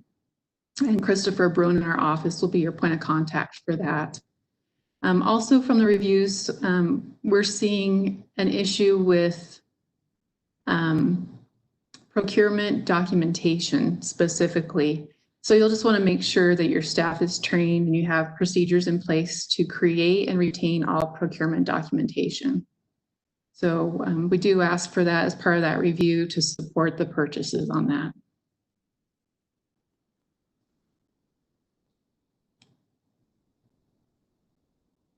The next thing I want to go over really quick is grants that we have available through our office. Just to give you an update on the 19 equipment grants. Those are USDA funded. Chris Bruin in our office is the point of contact for that equipment grant. He is in the process of finalizing those awards and getting funds distributed. They're running into a couple of issues with the grant management system that they're trying to work through on that. So if you've applied, you'll get notification from Chris on that if you were awarded an equipment grant. A couple of things that Chris has noted as well when submitting the application in the grant management system. A couple of things to just double check. You'll want to make sure that all of the criteria documentation is uploaded. We had many applications that were submitted for the 19 equipment grant that did not include narratives. And those narratives are heavily part of that grant scoring. So we want to make sure that you get the points that you deserve for that. Also double checking the accuracy of the uploads. We had some grant submissions that had multiple applications for the same site. When it was apparent with the agreement uploads that there was a second site that was supposed to have an application as well. So just paying attention to detail and making sure that the right things are being uploaded in the system. If you run into any issues with that, talk to Chris on that and he can help you work through that process. As Michelle mentioned, we have a new equipment grant. So the 20 equipment grant, which is also USDA funded, they have been a little more lenient with the criteria. So that's exciting that more schools can apply and be awarded for that grant. So the new grant will no longer have a free and reduced percentage requirement. And it will allow grant requests for items that are $1,000 or more to be requested. That $1,000 cannot be an aggregate amount. So each item must be $1,000 or more in the acquisition costs. So for example, if you want to purchase 20 trays at $50, that would not qualify. Grant information will be sent out from an email to the food service directors. And we're still looking at the grant timeline. This was just awarded not that long ago. And so we're looking to send out grant information probably the fall of this calendar year. And the awarded amount that Utah received was $219,766. So we encourage everyone to, if you need to replace equipment, purchase new equipment, if you're looking to start a breakfast program, if you need equipment for new schools, any of that stuff, we encourage you to apply for this 20 equipment grant. We have also been contacted by staff at the University of Utah. They've submitted an intent to apply for a rapid response grant through the Robert Wood Johnson Foundation. And if they're awarded this grant, they will be researching the impact of COVID-19 on federal food programs in our state. So the university is posing to collect financial information from school food service programs, interview key influencers such as parents, school nutrition directors, politicians, and they'll be comparing delivery meal systems and financial aspects of the programs, specifically differences in rural and urban areas with that. So if they're awarded, staff from the University of Utah and Brigham Young University, they would like to collect expenditure data specific to school meals in the months of March of 2020 through the end of the school year, and possibly summer meals. So Julie Meadows and Lori Spruance from those two universities. Just kind of wanted us to put that out there. We weren't sure how easy that type of information could be collected for that grant, and they were just trying to figure out which direction to go with that. So there might be some more information coming down the pipe regarding that if they get approved for that. Again, you have the contacts that were sent out, emailed this morning. If you look at that contact sheet, it has the food service director that we have listed in our CMP web system and a financial contact on that directory. If there's any contact information that needs to change, if you'll notify your assigned specialist, and we'll make sure to get people the right user access in our CMP web system and make sure that people are set up to get trained on the program. We're also working on our school year 2021 rollover in CMP web. So if you have questions on that, let us know on that. That's all we have today. Patrick, do we have any questions? I don't see any other questions in the chat. So yeah, I think we're good for now. Appreciate you guys presenting. Thank you. All right, thanks so much. We appreciate the presentation and important updated information on child nutrition. So now we will shift to the Director of Purchasing and Contracts at State Board of Education, Zach Christensen, and he will discuss negotiations. Zach, are you ready to present, sir? Yes, I am. Wonderful. Looks like you're sharing your screen there. Let me just confirm that it's showing up over on the YouTube, and then we should be good to go. There's a bit of a delay between us and the YouTube for the WebEx. Not a problem.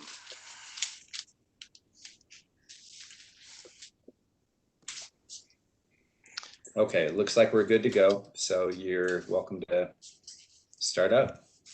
All right, thank you, Patrick. So good morning, everyone. Today for the procurement training, I wanted to just go over negotiations and some of the different ways that we negotiate in public procurement and some different tips and tricks. So the agenda for today, I'm going to go over the different stages of procurement and what we can and cannot or should not be negotiating during each of those. And then have some negotiation tips and strategies for some of those different stages and what we can do for each of those. Okay, so the purpose of procurement is to get what you need at the right price. And it's often said that it's the 5 rights of procurement: getting the right quantity, getting the right quality, getting it to the right place at the right time for the right price. If we don't get all of those right, then there could be some kind of problems or some sort of delays. So that's what we're ultimately trying to do in procurement, is to make sure we get all of that done correctly. And in procurement, we have different stages. And this is kind of a different look on that. We have the pre-solicitation, the solicitation stage, contracting, contract performance, and then post-contract activities. The great thing is, during each of these different stages, there are things that you can negotiate and you probably should be doing, and other times where you have to look and see if it's appropriate or if there are some things that you shouldn't be negotiating during those stages. So we will just go through each of those. Okay, the first one is the pre-solicitation and solicitation stages. So with that, a lot of times in the pre-solicitation, this is when you're doing most of your planning and your preparation for it. This is where you're going to be negotiating your budget. Do you have enough funds? Do you have money that has been set aside? Is it directed by the legislature that it can only be used for certain things? Or do you have a little bit more flexibility? Are you going to try to pull from different sources? And that's where you're going to have to look and kind of adjust and negotiate that request. The specifications. Who here has heard the little jingle, to all beef patties, special sauce, lettuce, cheese, pickles, onions on a sesame seed bun? Okay, I mean, that's the jingles for the Big Mac. Are we actually going out for a Big Mac, or are we going out for a hamburger? So as we start looking at those specifications, it's going to be that negotiation between the different stakeholders and making sure that what they actually need is included. And then you can start looking at the wants. Is it something that would be beneficial, or just, some of those additional items that would be a fun to have kind of thing? The timelines. Are you under a strict deadline where you have to have something in place within a month, 2 months? Is that going to influence how you can negotiate with the different vendors or with your stakeholders? What kind of process are you going to be able to follow? Are you going to have enough time to negotiate the terms and conditions? So that will definitely pull or come into play as you start looking at that. And the pre-solicitation stage is also when you're going to be looking at what solicitation type you're going to use. Are you going to go out for quotes? What is your estimated cost? Can you do quotes, or do you have to look at an invitation for bids or something more complex like a request for proposals? And this is going to be that stage when you have to really analyze and work with your different stakeholders to make sure you're doing the correct solicitation type. If not, it may cause problems down the road.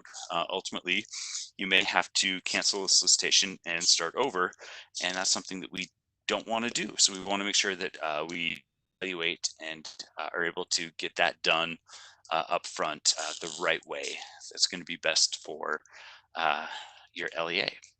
So next, during your solicitation, this is where there's not a lot of active negotiation, but there is a lot going on that could change your solicitation. If you've got it posted, vendors can ask questions, and the way you answer those questions can ultimately amend your solicitation. So you have to be aware. If the vendor protests, that's something you're going to have to look at, and you're going to have to decision. Is their protest valid? Does it have merit? Did we not follow some provision of the procurement code or administrative rules? Do we have to make an adjustment to that solicitation, or is the protest unfounded and needs to be dismissed? And lastly, specifications. When you have it posted, this is going to be the chance for the vendor community to come back, and they can either post questions or protest if it's not the best solicitation or specifications. So going back to the McDonald's jingle, if we have it out that we're looking for a hamburger that has 2 all beef patties, special sauce, lettuce, cheese, pickles, onions on a sesame seeds bun, do we have a legitimate reason for that request? Or is it something that we've tailored, that we are steering to a preferred vendor? So all of that can come out during your solicitation while it's posted. And it's a different way that you're going to have to negotiate a lot of different aspects of your procurement. So next, contracting. This is that lovely stage after you have evaluated the different proposals and before performance starts. It is a fun time, and this is where most of the negotiation would happen with the different vendors. So Samuel Taylor Coleridge said, "He who is best prepared can best serve his moment of inspiration." Many suppliers have a dedicated staff just to negotiate. And unfortunately, as public procurement entities, we don't necessarily have that same luxury or skill to have just an entire team dedicated to do that. So we need to make sure that we have done our preparation, that we've honed these skills so that we can achieve that optimum outcome during this phase. And the best way that we can do that is to prepare. The time invested in this stage will ultimately help the entire negotiation process and deliver an outcome which is going to be the most favorable for your entity and for the vendor. And most often, these negotiations are based on the contents of the proposals or the responses that the vendors submitted. Even though you've gone through and reviewed and when you've evaluated, it's a good time to spend extra time reviewing those and reviewing the other vendor proposals. Reach out to the experts, your subject matter experts, your stakeholders. Just make sure that you've done as much preparation before. It's like the Boy Scout motto, be prepared. Before you go in, make sure that you've done everything that you can so that you are in the best possible position to serve that moment of inspiration so that you can get your contract and ultimately get the object of what you're trying to do, the good or service. So the negotiation team. A team of negotiators rather than a single person is often the best approach, especially when it comes to complex procurements. And there's a lot of different reasons for that. The procurement professional will have a good and solid understanding of the code and what the specifications that they sought out for. And they can tell you about past performance of the supplier or the different nature of the field and kind of what options are out there. However, that procurement professional is not going to have complete and extensive knowledge of everything. So for example, if it was a complex item, you may have an engineer who helped develop those specifications, and they're going to have a better understanding of the technical knowledge of how a supplier would be able to actually perform that. You're going to have your finance people who have a solid understanding of where the budget's going to come from and whether we have to change the contract structure so that payments are made during certain periods, and the program manager who's going to tell you what exactly they need and when. So it's a good thing to be able to find and identify those different individuals who will be able to actually help and provide the information during that negotiation process. And if they aren't all there, then there may be a hole that unfortunately you're going to miss out on some of that knowledge and experience during the negotiation process. All right, your game plan and your goals. Be aware that some things are going to be hard to negotiate, or some things just can't be negotiated. One of the biggest differences between public and private procurement is that in private procurement, you can do anything that is not expressly prohibited by the law. In public procurement, you are only allowed to do what has been authorized by the law. And this is a big difference, and it can really change how you approach different things. So for example, some things are out of our hands, like a late submission. The procurement code is very clear that we cannot accept late submissions on competitively posted procurement. Unfortunately, I'm sure I have, and you have as well, vendors who have called up, and I've had some that were even crying that they were going to be fired because if I didn't accept their proposal, their company was going to let them go. They've had power outages. They misread the time. They were caught in traffic. Just a plethora of excuses. It's terrible, and there are things that you just want to be able to do to help, but the law is clear. We can't accept that. And so knowing beforehand the different areas where you can and can't negotiate and where you can and can't bend is a really good thing to start out with. So as you are putting together that game plan, it's good to look at what you want to negotiate. Is there a short timeline that could work against you? Do you have plenty of time where if you run into problems with one vendor that you can then move on to the next vendor to start to work with and negotiate with them? What are the different items that may be in disagreement? Can you identify those beforehand, or is it going to be something that would be a surprise when you start working with the vendor? What is most important to you? Where can you be a little more flexible? Can you identify some of those low-hanging fruit that you know are important to the vendor that you can work through, or that they would know are important to you?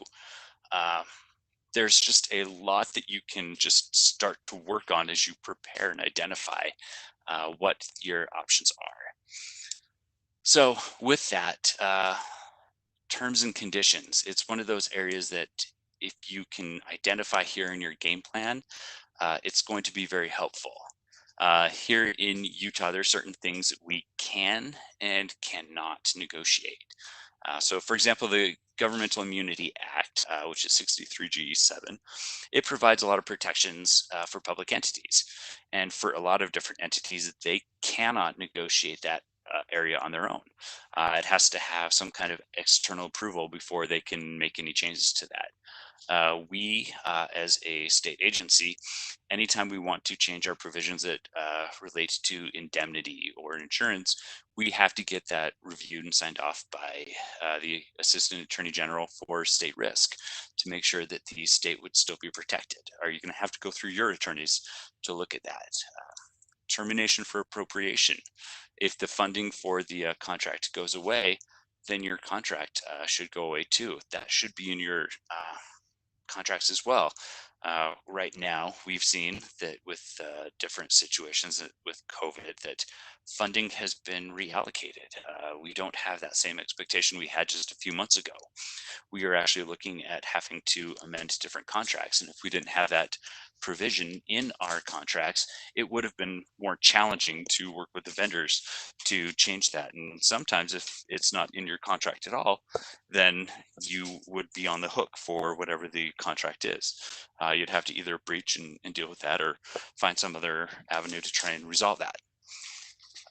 E-Verify, that's actually the law in Utah that anytime there's a request for proposal and the company has more than 15 employees, they have to participate in E-Verify. There's workforce services job posting. So knowing all these different things where you can't bend on, it's a good idea to at least be prepared. Okay, jumping to BATNA. I'm not sure if anybody knows what this is, but it's the best alternative to a negotiated agreement. And ultimately, it's your bottom line. For the seller, it's the lowest amount that they're willing to accept. And for us as agencies, it's the highest price we're willing to pay, or it's a certain term that we are just not going to negotiate on. And working through this at the beginning while you're still preparing is a lot easier in the negotiation to resist pressure and temptations in the moment. However, adopting a bottom line can sometimes limit your ability to benefit from what you've learned during the negotiation. And it can also inhibit imagination. When you're going in saying, this is what I'm going to get, sometimes it limits your ability to think outside the box or to find creative solutions that may be there, but you may be unwilling to accept it. However, knowing what your bottom line is a good safety net. A well-considered BATNA can tell you when it's time to walk away from a negotiation, when it's no longer fruitful or in your best interest. And it's also going to help make sure that you're not going to enter into a contract, which ultimately you do not want to be in, or that has terms which are unfavorable and could hurt you down the road. So your BATNA becomes an extra exit strategy, and it allows you to know when to walk away or when you can continue to negotiate on that. So cost. When you are negotiating cost, there are really just a couple different ways that you have to be able to document and justify your cost. And they are price analysis and cost analysis. So price analysis is when you are comparing the price offered by the vendor in the solicitation. And oftentimes you can compare that to a catalog or a published price, historical prices. If you've gone out for this item before, you can compare it to contracts from other jurisdictions or public entities. And that way you can verify that you are getting the same type of good or service for a fair and equitable cost. If you go with the cost analysis approach, then you have to analyze each cost element, and that would be labor, materials, overhead, admin, indirect cost. And to be able to make sure that it's fair, you're going to have to be able to compare that to the PPI, CPI, Department of Labor and Statistics to make sure that what they are proposing are in line with what industry standards are and it's fair. And ultimately, if you are using federal funds, you may have to negotiate profits separately and make sure that you are doing that the right way if you are using the cost analysis approach. So knowing that going in, then that can actually help. And as you are preparing, you can make sure that you've done your homework and you have those other comparison tools available as well. All right. And last on this one, contract drafting. As you are memorializing your agreement with the vendor, make sure that the documents accurately reflect what transpired and was agreed upon in the negotiation. And to make sure that you do that, make sure that you are taking detailed notes during the process. You want to make sure that everyone's interests are accurately captured. If you do see something that is not correct, you need to make sure that you've worked with the other party to make sure that you are both on the same page. In the law, a contract is only valid if it's the actual meeting of the minds. So if you have a totally different understanding than the vendor, then we're not in that correct place, and you may not have a valid contract. So that's why we want to make sure that this contract accurately reflects what you both agreed to. And make sure that you are timing that you return it for signature, and that you can have your contract in place so you can have a good foundation for your relationship moving forward. So, all right, that was kind of a long one, so I will hopefully move forward with these other ones a little more quickly. Okay, contract performance. With this, during the performance of the contract, the vendor and the entity have to comply with what has been written in the contract, or you're going to have to amend the agreement. And if you do have to change the contract, you have to look at it and see what changes are necessary or if they're immaterial. So for example, if you have key personnel and that was the basis of the contract, then amending that would be very serious. However, if it's just a contact that, you know, someone is sending additional information to, changing that might not require a formal amendment. It might just be a note that you keep in the file. Anytime that you're going to be changing material aspects like cost, delivery dates, quantities, other things, those are definitely material aspects that you're going to have to evaluate and negotiate with the vendor, and make sure that your contract is accurately reflecting of what you are currently engaged with the vendor for. If the vendor for any reason needs to assign the contract, and this happens where a company is bought out and the new company is either going to perform that contract or they're going to have somebody else do that. That's something that you have to agree to as well, and make sure that you are still getting the benefit of your bargain. If not, then you're going to have to look at what your other options would be. And that may be canceling that contract and going out for a separate procurement to make sure that you can actually get what you need, those goods or services. Okay, some negotiation tips as we do this. One of the things that I would recommend as you're going out for your solicitation, I would make sure that you require that all changes to your terms and conditions are submitted with the proposal.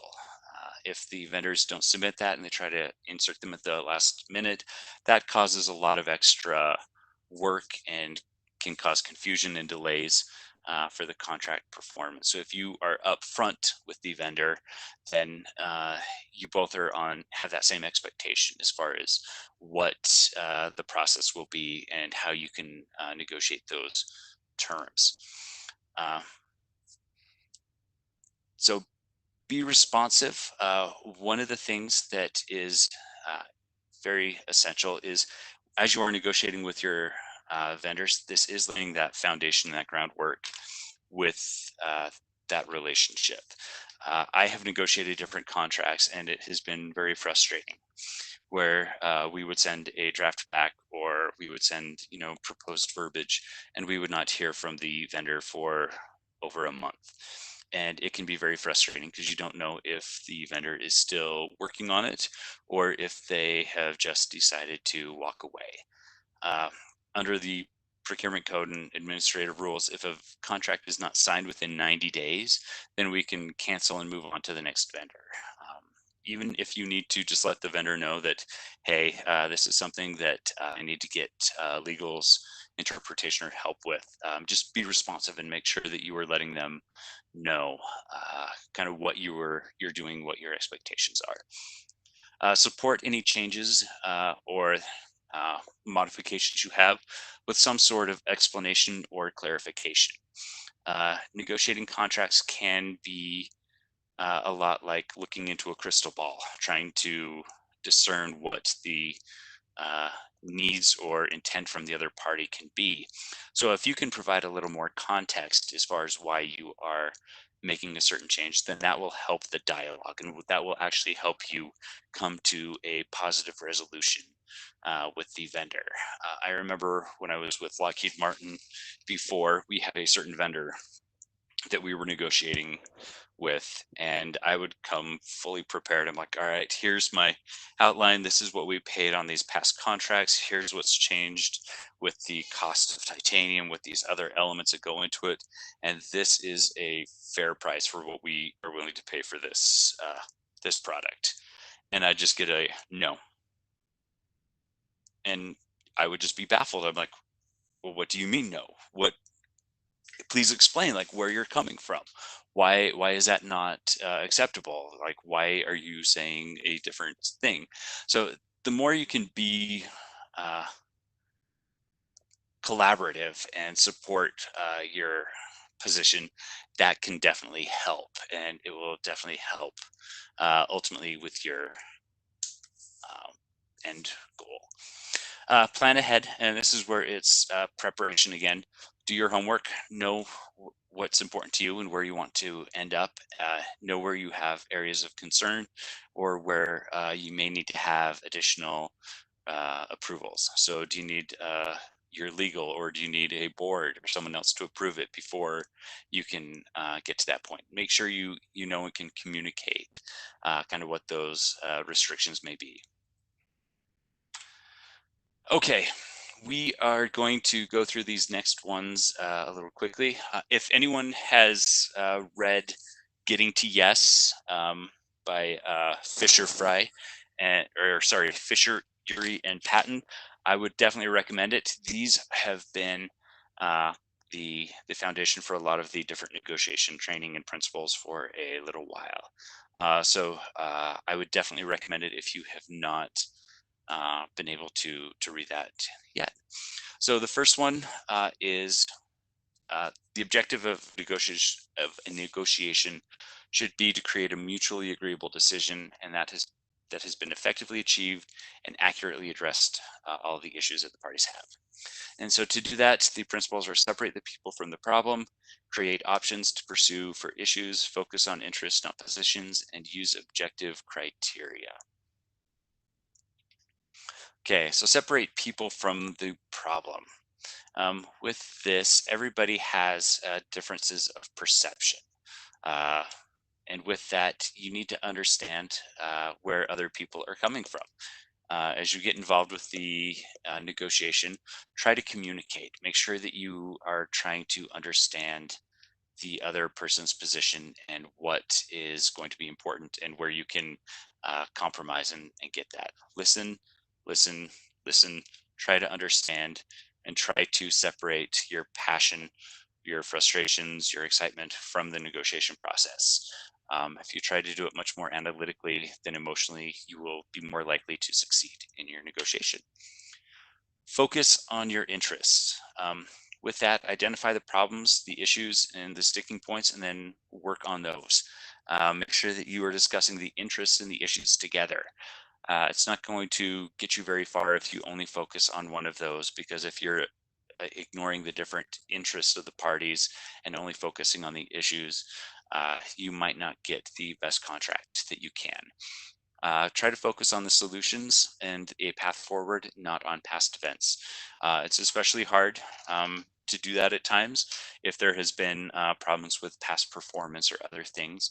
But if you have done your evaluation and they are the best candidate, then it's something that you should be able to try to focus on how you're going to move forward and be open to new solutions and different positions to help you achieve your end goal. Generate options. As we kind of mentioned before, one of the drawbacks of a BATNA is you may get locked into your own position. Be able to brainstorm the different options for the different issues and try to be open to different things that may not have been previously considered.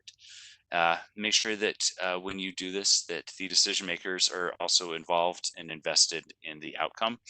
Otherwise, it could be an exercise in futility.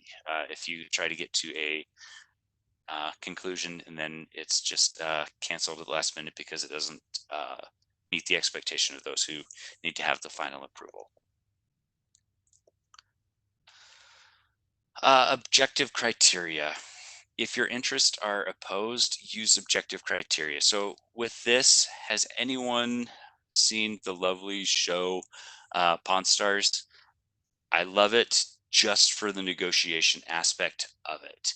A lot of times they will actually pull in outside experts who will come in, review whatever it is, and then say, here's what a value is. When we are negotiating contracts, we need to be able to find those outside objective criteria as well. If we're looking at janitorial services, what is the definition of clean? What is the definition of a every week or something? Some kind of objective criteria that you can both agree to. So it's really good to consider as you are finding those sticking points that you're trying to solve. All right, I'm a couple minutes over. So last slide, JFK said, let us never negotiate out of fear, but let us never fear to negotiate. So negotiation is something we all do every day, all the time. This is just, some different recommendations of how we can do it in the procurement world and hopefully do it better so that we have these stronger, better relationships with our vendors that we can actually ensure we get those goods and services for our agencies. So with that, Patrick, are there any questions? Hi, Zach. Yeah, appreciate your presentation. There is one question on the procedure to get masks and other COVID-related items via state office contract.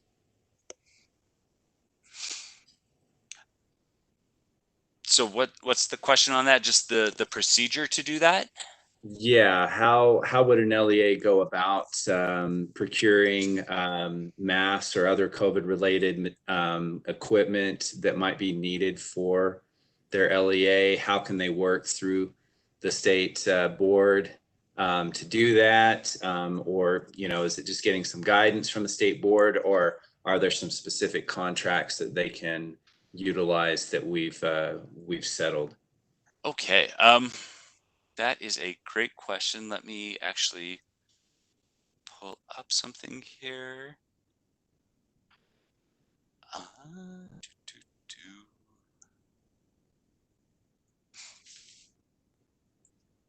Okay, I'm going to share once again. Sorry, Debbie.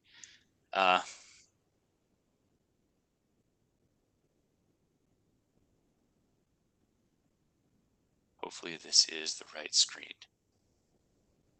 Okay, can everyone see this email? It's a little small. I don't know if you're able to zoom in a bit. Okay. Well, sorry, I will just try. I wish I had this. If you contact state purchasing, they actually have an email that they're sending out every day with the different PPE options that are on state contract. They are working with the different contract holders and ensuring that those items are identified, and you can see, well, maybe not very well, and I apologize for that. They have the product description, the quantity available, and the price, and these are all on state contract. So you will see on the far left column here, it'll actually give you the state contract number, and then you can contact these vendors. And since it is on state contract, then any purchase made from those state contracts are in full compliance with code and rule. And if you are, if you would like, you can contact state purchasing and get on this email list, and they will send that out, and you will be able to see that every day, what the different items are that are available. That would be my first recommendation. The other, if you haven't been able to do so, if you go to purchasing.utah.gov, you can go to the state cooperative contract list, and those contracts that are listed here, you can actually send a quote to everyone who's on contract, asking them for the different items that you're looking for. And they would be able to respond back to you if they have them available and what those costs would be. Again, and those would be on state contract. Zach, one follow-up question. Who would they contact? Is there a specific contact at state purchasing regarding the PPE purchases? I would start reaching out to Wendy, a pirate. She has been doing a lot of the coordination on state purchasing's side with the different COVID response. And I will send that information to you to send out. It will be a little bit easier. Her email is waphaYrath@utah.gov, but I can send that to you to send out to everyone. Okay, that'll be great. Yeah, I can put that over in the chat, that contact info. I think, let's see. Okay, there was another question. I thought that the state was buying in bulk, maybe that that might be distributed out to LEAs. I guess that's the question, yeah. That is something the board is still working on. We are buying some PPE equipment. However, I don't know that the board has set exactly what those standards are going to be as far as how much of everything is going to be made available. I don't believe it's their intention to provide all PPE for every student in every school. But again, we don't have that final decision on that. We're still trying to work on that. Great. I think that's all the questions for now, Zach. If you do have that info for Wendy's contact, just you can put it in the chat here and I can send it over on the YouTube chat. So, yep. That'll be great. Thank you, sir. Okay. Well, we will continue on. Our time's running short. So we'll now turn the time over to Debbie Davis, the Chief Audit Executive for the board, to discuss assurance services, as well as Kevin John, Audit Manager with the board. So time is yours, Debbie. Thank you, Patrick. So the first question is just, can everybody see the screen? Is it shared appropriately? It is, yeah, we can see that. That's up on the YouTube and should be good to go. Okay, well, we're going to jump in. I'm Debbie Davis, the Chief Audit Executive for the State Board of Education, and Kevin John is Audit Manager in the Internal Audit Department. And we will be tag teaming this presentation. So Debbie, this is on assurance services. Sorry to stop you. It sounds like there might be a little feedback or echo. I'm not sure if that's from your end or Kevin's, but maybe just want to double check that. That's a good question. Okay. Also, it looks like we may have lost view of your slide. Okay, it's back up again. We're back? Okay. Yeah, so we're good to go. I was checking to see if YouTube somehow turned itself on, but we're good. So we'll it's into good assurance now. services. And if you looked at, or if you got a copy of our newsletter for the second quarter, you've had a preview on this topic. But we'll start with the question, why does assurance matter? And that takes us straight to the consideration of the objectives of public education. So the objectives of public education, the system, are outlined by the legislature in Utah Code, and it talks about preparing our students to be good citizens, productive citizens. The State Board of Education has also addressed objectives for public education, and those are found in the strategic plan of the State Board of Education, which you're probably very familiar with. But again, they have goals and strategies, a vision and mission about student outcomes and individualized and personalized education, effective leaders. Those are all part of the objectives of public education. I'm sure the LEAs also, you have objectives that have been established in similar documents or policies.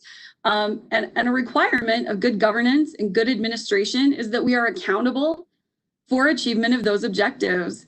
Everyone is interested in education. Everyone has space in this game. And so it's important to be accountable.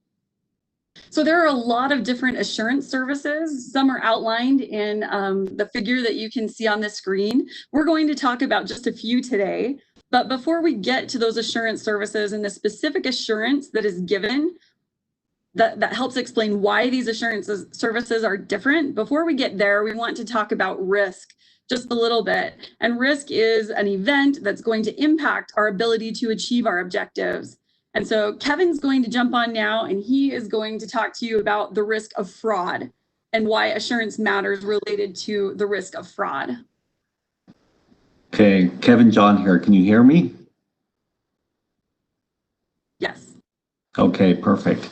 So as Debbie mentioned, yes, one of the great risks faced with, or education faces today, is fraud.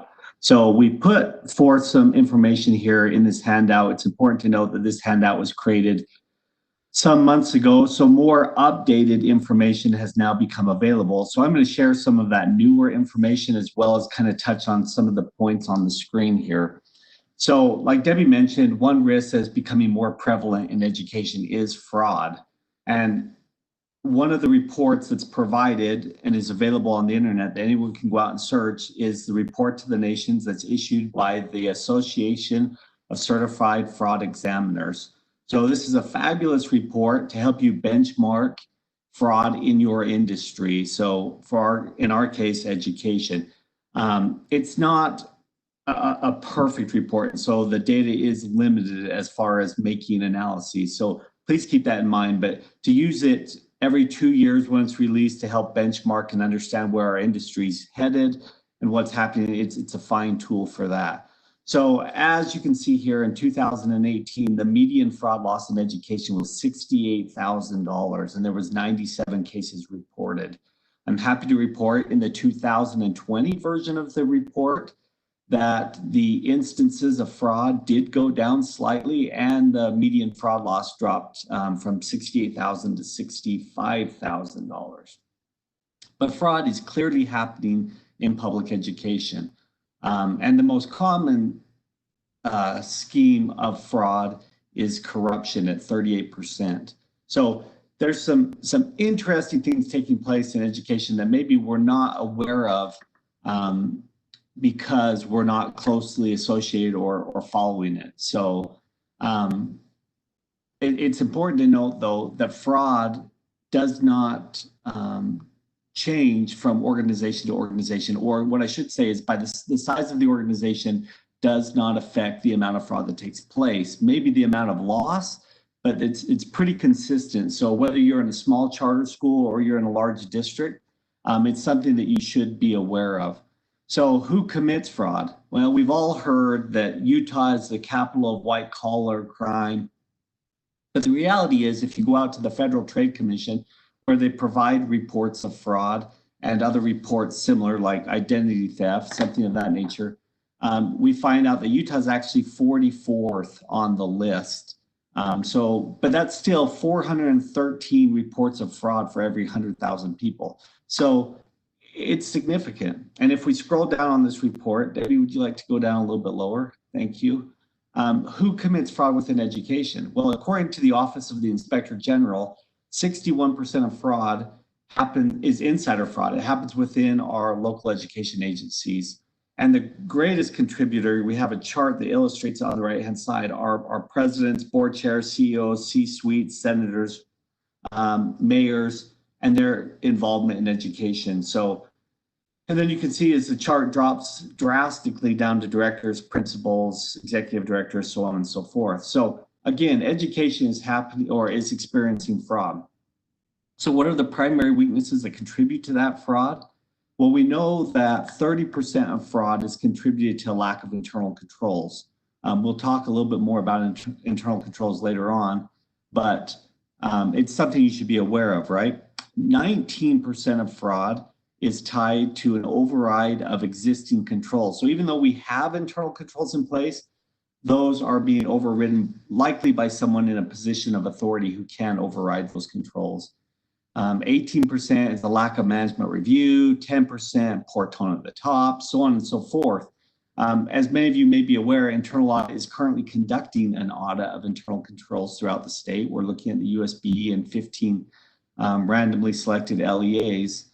And so this is something we're spending a lot of time talking with individuals out at schools about internal controls. When we look at these primary weaknesses, even though the report goes to the effort to try to distinguish between the, we do quickly notice that all of these things are components or elements of your internal control system.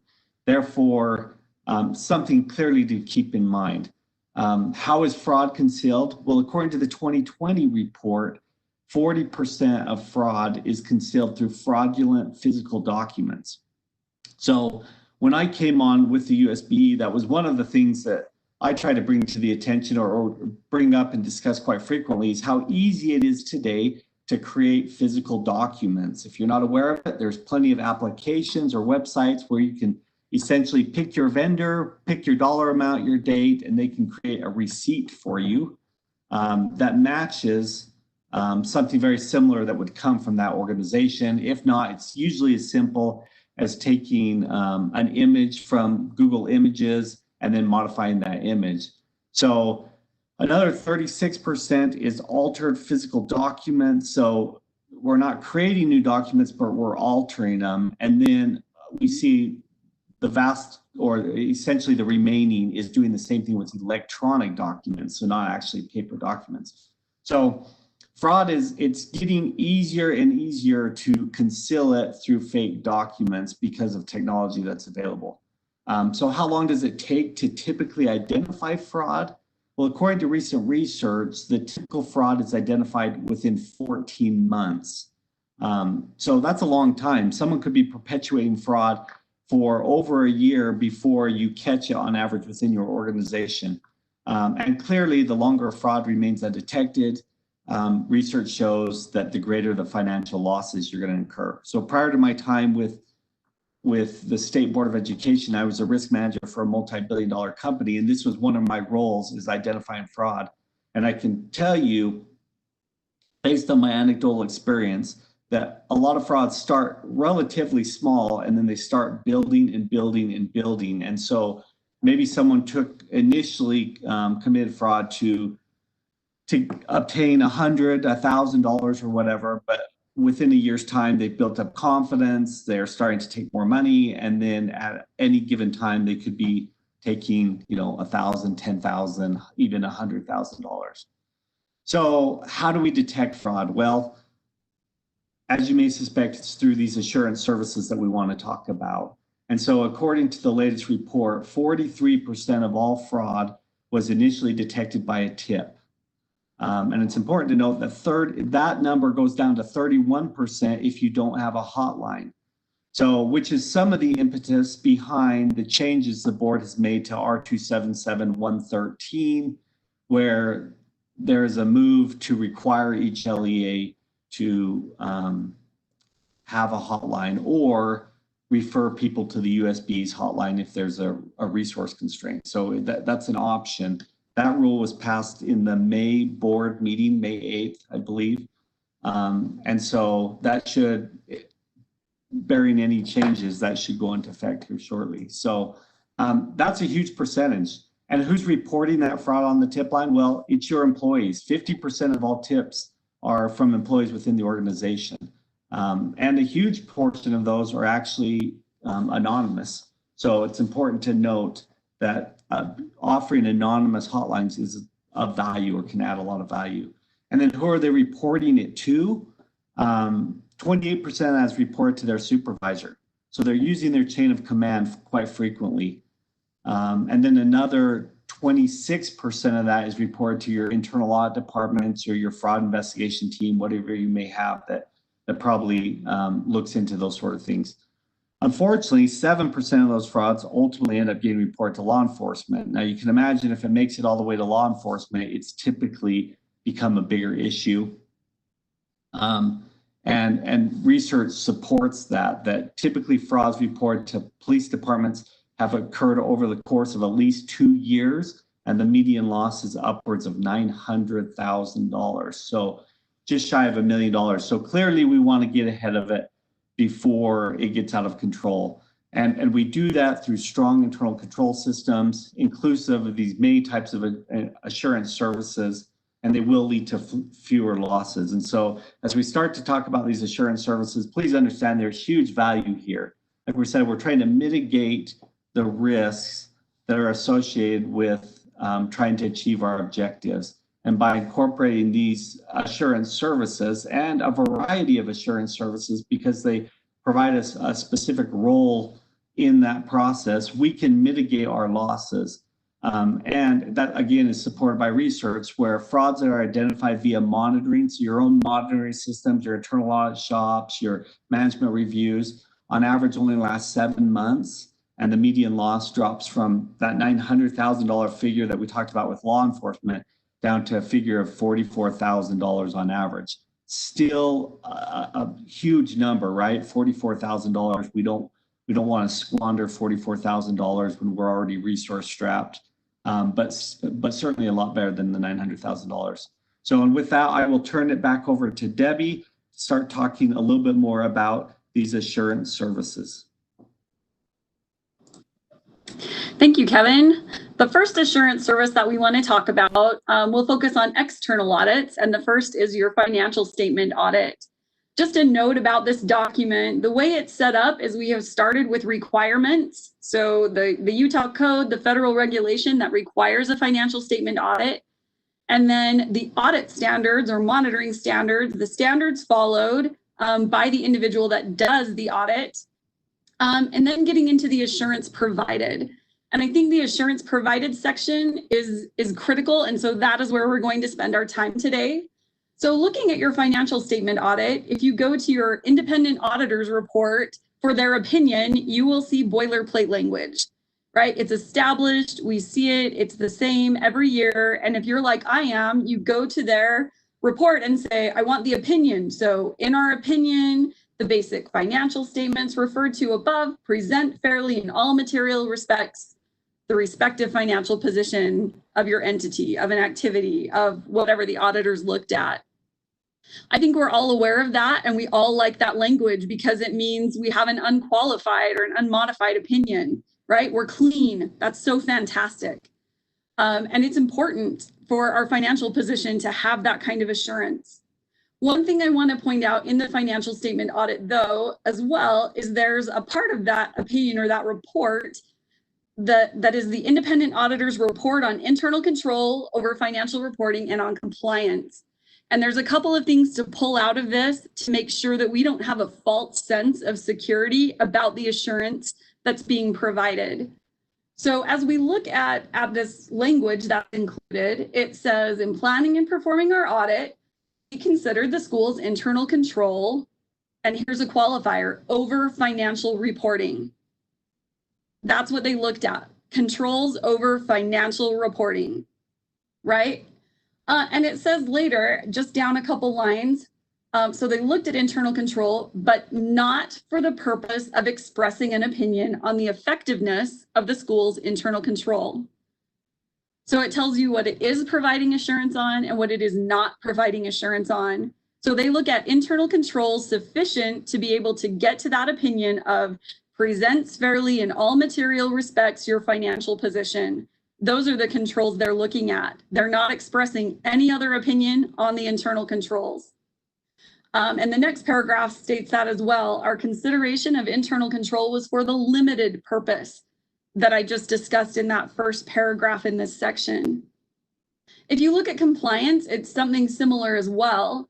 It talks about we're going to obtain reasonable assurance, not absolute, reasonable assurance about your financial statements. And so we perform test of its compliance with certain provisions of laws, regulations, and contracts.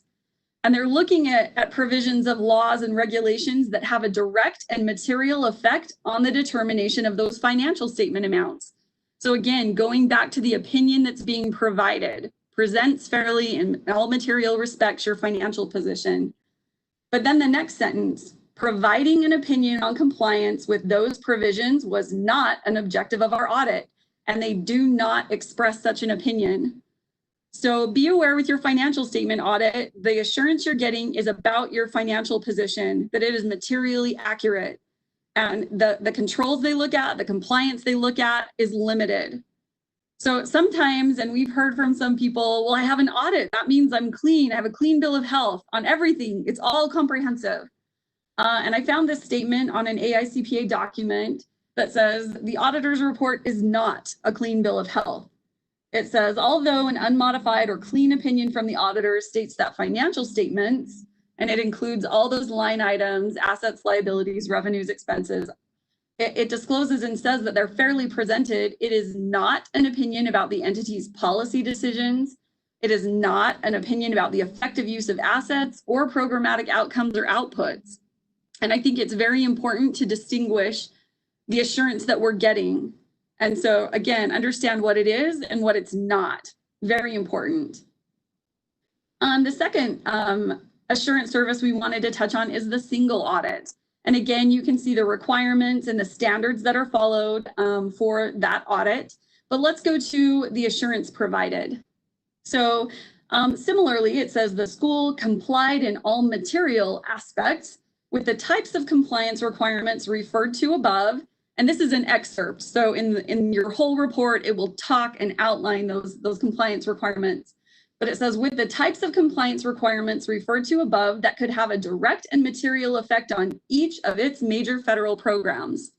So there's a qualifier. We're talking about direct and material for each of the major federal programs. The next paragraph, our consideration of internal control over compliance was for the limited purpose in that first paragraph. They're not trying to identify all deficiencies in internal control over compliance. And so the last sentence says, there could be material weaknesses that we haven't identified. So again, another example of why it's important to understand what assurance you're getting and what assurance you're not getting. The words are very important, and sometimes it's hard to pull these out of the boilerplate language that is used in the auditor's report. So LEAs have a responsibility to obtain a quality audit. And I'm going to have Kevin talk about that just for a few minutes, obtaining a quality audit, and then some information about single audit quality. So Kevin, you are up. Okay, so just like when an LEA purchases curriculum, it varies in quality, so does an audit. So it's not as simple as just simply saying, well, I'm going to pay for this audit and all audits are equal. That's certainly not the case. I think we're all aware of that. So we have to do our due diligence to make sure that we get a quality audit. So how do we go about doing that? Well, there's some activities that have been put in place to make sure that we get a good product. Zach talked a lot about those in the procurement process. There's a rule that we weren't previously aware of in internal audit that hopefully you all are aware of, and that is R123-5. It comes out of the state auditor's office. And this rule outlines three main requirements in procuring your accounting services for political subdivisions and governmental nonprofits. And I will summarize those three for the most part. But please, if you're not familiar with R123-5 from the state auditor's office, please familiarize yourself with it. So in short, these three main requirements are that one, unless otherwise specified by the Office of State Auditor, the decision to retain an entity's auditor rests with the governing body of the entity. So it's important to know it is your governing body's responsibility to retain your auditor. So, and I think one noteworthy item here is that R123-5 says that a governing body may appoint a separate audit committee to do this. However, according to State Code 53G7401 and board rule, the new board rule I mentioned previously, R277113, requires LEAs to appoint an audit committee. And in R277113, the audit committee then plays an important role related to audits within those LEAs. So again, number one is it is your governing body's responsibility to retain your accounting services, and your auditor would fall within that, right? Two, at least every 5 years, an LEA is required to follow procurement code in obtaining an audit. And specifically what that entails is that you will distribute an RFP to all auditors who meet the qualification criteria set forth by your procuring entity. And you must consider proposals from any interested and qualified auditor in the state. So there is a requirement in that rule that you at least 3 auditors must participate in the process. Otherwise, you have to notify the Office of the State Auditor and look for an extension. Clearly, the rule is trying to promote competition to make sure that we're getting a good service for the product that we're trying to procure. And then finally, there's an important piece that's outlined here too that we weren't aware of, and hopefully again you all are aware of. And it says within that rule that management of the entity may not participate in the evaluation of proposals for accounting services. And that's, I think, a very important distinguishing condition or requirement, that management does not participate in the evaluation of proposals. So again, I think truly emphasizing that this is the requirement of the governing body of the entity. So the third thing that R123-5 really highlights is that the governing body of each political subdivision is responsible to ensure that they get a quality audit. So you've got to get an audit, and here's the process you've got to go about, but you have to truly ensure that you're going to get a quality audit, and that the auditor then reports those accounting services, auditing services back to the governing board, and that the governing board or body then responds to the specific recommendations included in the auditor's letter to management. So there's this process that's been set forth in rule to try to make sure, in addition to procurement code, right, to try to make sure that we are getting quality audits. So why is it so important? Well, the fact is not everyone's getting it right, and we're not always getting quality reports from our auditors. And that I'm speaking very broadly about nationally. So every 6 months, the Office of Inspector General is required to report to the Congress about their activities, what the OIG, right, the Office of Inspector General, has been up to, what they've been doing.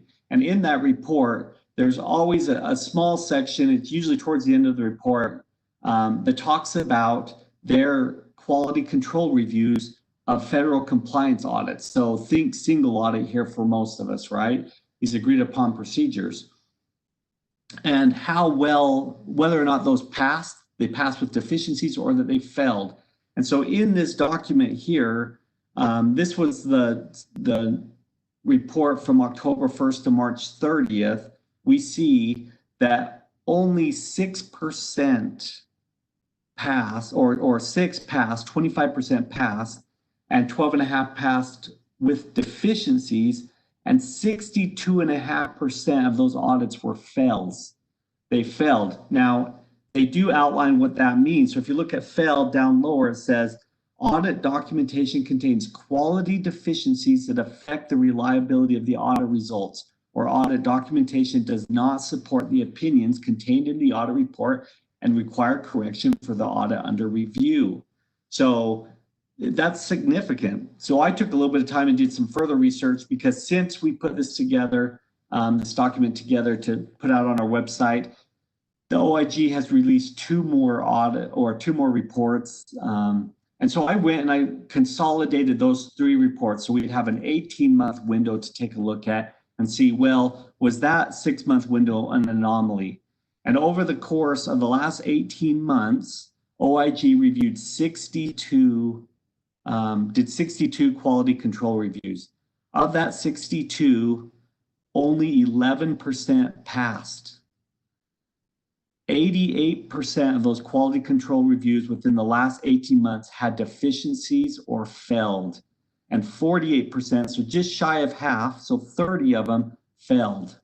So several of which resulted in action against those accounting firms. So when we talk about audit quality, it matters. It really does matter. We don't want to be one of those entities who contracts for a service and we're not getting what we paid for. And so there are processes put in place to try to ensure that we get quality audits. We need to make sure we're doing our due diligence, that we are part of that 11%, that our audits, if were to be reviewed by the federal government or the OIG, that they would pass. And that's what I have for that section, Debbie. So I'll turn it back over to you. Thank you, Kevin. The data on this is quite compelling, very interesting to consider. We'll jump to our next assurance service, which is the state compliance audit. And you can see there the requirements and the standards follow, but what assurance is provided by the state compliance audit? So it is very similar to the single audit information that's provided. So you can see there in our opinion, the school, the LEA complied in all material respects with the state compliance requirements referred to above. And again, this is an excerpt, and so that's included in your full report. But you can see we're talking in all material respects. And then the second paragraph, again, very similarly says, our consideration of internal control over compliance was for the limited purpose just described, right? It's for state compliance requirements that were specifically outlined. And then that same paragraph about, we might not have found everything. We didn't look at all of your internal controls. There could still be material weaknesses. And interestingly, the state compliance guide included this note, and this was from the 2019 state compliance guide. So this might have been revised a little bit, but it said this guide is not intended to identify compliance requirements that could be direct and material to the financial statements. And this, in my mind, just points out that there are different assurance services and they're providing different assurances, different information. The financial statement audit does something that a state compliance audit does not. And similarly, the single audit does something that neither your financial statement nor your state compliance audit do. So again, very important to understand what opinions you're getting and what assurances within those opinions you're not getting. We did include a link to the summary of reporting requirements as outlined by the Office of the State Auditor. So that information is in this document for you. The next section is on monitoring. Monitoring is another assurance service, and we're speaking specifically to what the State Board of Education does, our sections, our departments, and the monitoring that they go and look at. So Kevin's going to take this one as well. Okay. So here we go. So like Debbie mentioned, monitoring is another assurance activity that is required of both the State Board of Education and actually each LEA if they elect to enter into a subrecipient relationship. Monitoring is often confused with auditing. A lot of times we hear at the state level that, oh, there's an audit taking place at my school or my district or my charter or whatever. And in all reality, typically what's taking place is monitoring. So monitoring can look a lot like an audit from the client's perspective, but it's a separate assurance activity and provides a different assurance than an audit would. Audit is typically slower, a little bit more methodical, and therefore provides a higher level of assurance. Monitoring is typically is relevant, it's quick, it's very responsive, and still provides a high level of assurance. So, but they're providing two separate things. So, as illustrated in this chart before you, monitoring, when we're talking about federal grants and programs, is typically associated with pass-through funding. And so we took the time to illustrate the amount of dollars being received or expenditures going through different state agencies within the state of Utah, and then how much of that funding is being provided to subrecipients. And so if you look at USB on the far side of that chart, what you'll see is that we're getting just shy of $400 million of federal funding through these roughly 30 federal grants or programs. And again, we're talking about fiscal year 2019 here. And we're passing through 94% of that money onto our subrecipients, as opposed to the next closest would be DHS, who of their funding are passing through 26%. If you look at someone who's fairly comparative, you look at DOT, Department of Transportation gets relatively the same amount of money, but only passes through 2.75%, roughly 3%. So completely different dynamics between the Utah State Board of Education and other state agencies within Utah. So what does that mean? Well, every time USB passes through a dollar, there's a requirement. So it's incumbent upon the USBE to provide monitoring and oversight of those funds. So when we're talking about federal code and regulation, this is where uniform guidance comes into play. Hopefully you're all familiar with uniform guidance, and the 2 CFR 200.331 outlines what those requirements are. Again, we're talking specifically right now about USB's monitoring of our subrecipients and what that looks like, but this would equally apply to each entity who then is passing through funds in a subrecipient pass-through relationship. So when USB passes through those funds, there's essentially 3 main requirements that the USB then commits to.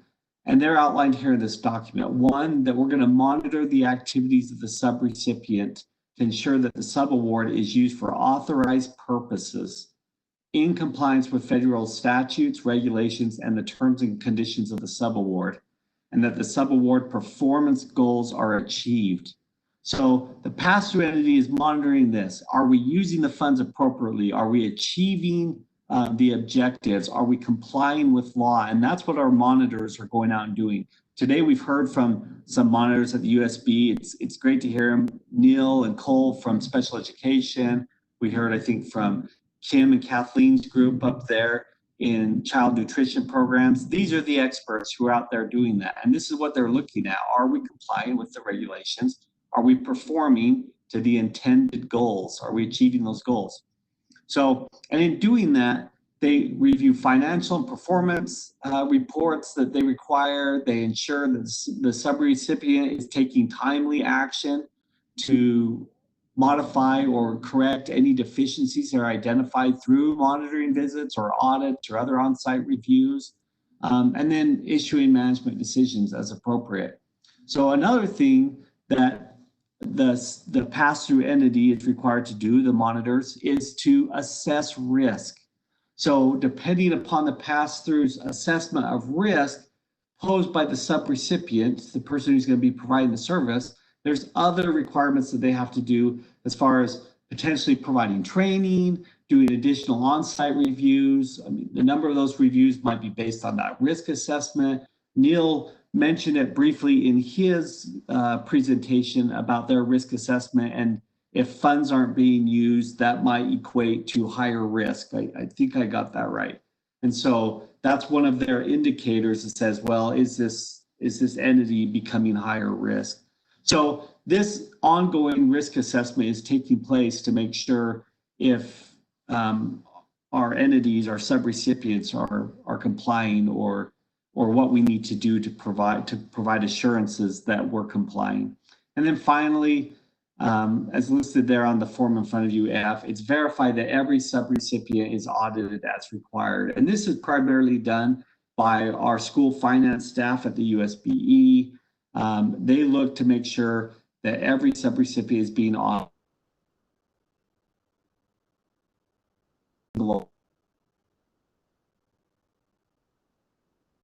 Reconcile your AFR report, program reports, and financial statements. So doing that work. It's important to remember that this review is program compliance to the financial implications, review of your internal controls, limitations. So monitoring serves a purpose separate from these other assurance activities. Now, when we talk about state funding, the criteria, the regulations are a little bit different. Hopefully you're all aware of R277114 that lines out the program monitoring for state funds. The Utah Public Education Summary reports that roughly there's 40 areas of funds being appropriated. And those you should be well aware of are those categorical expenses like special education, CTE, add-ons, enhancement for at-risk, and then other various programs or initiatives like school safety or competency-based education grants. So how do we go about doing that? Well, it'll probably look very similar from the federal side, although the federal criteria wouldn't necessarily apply.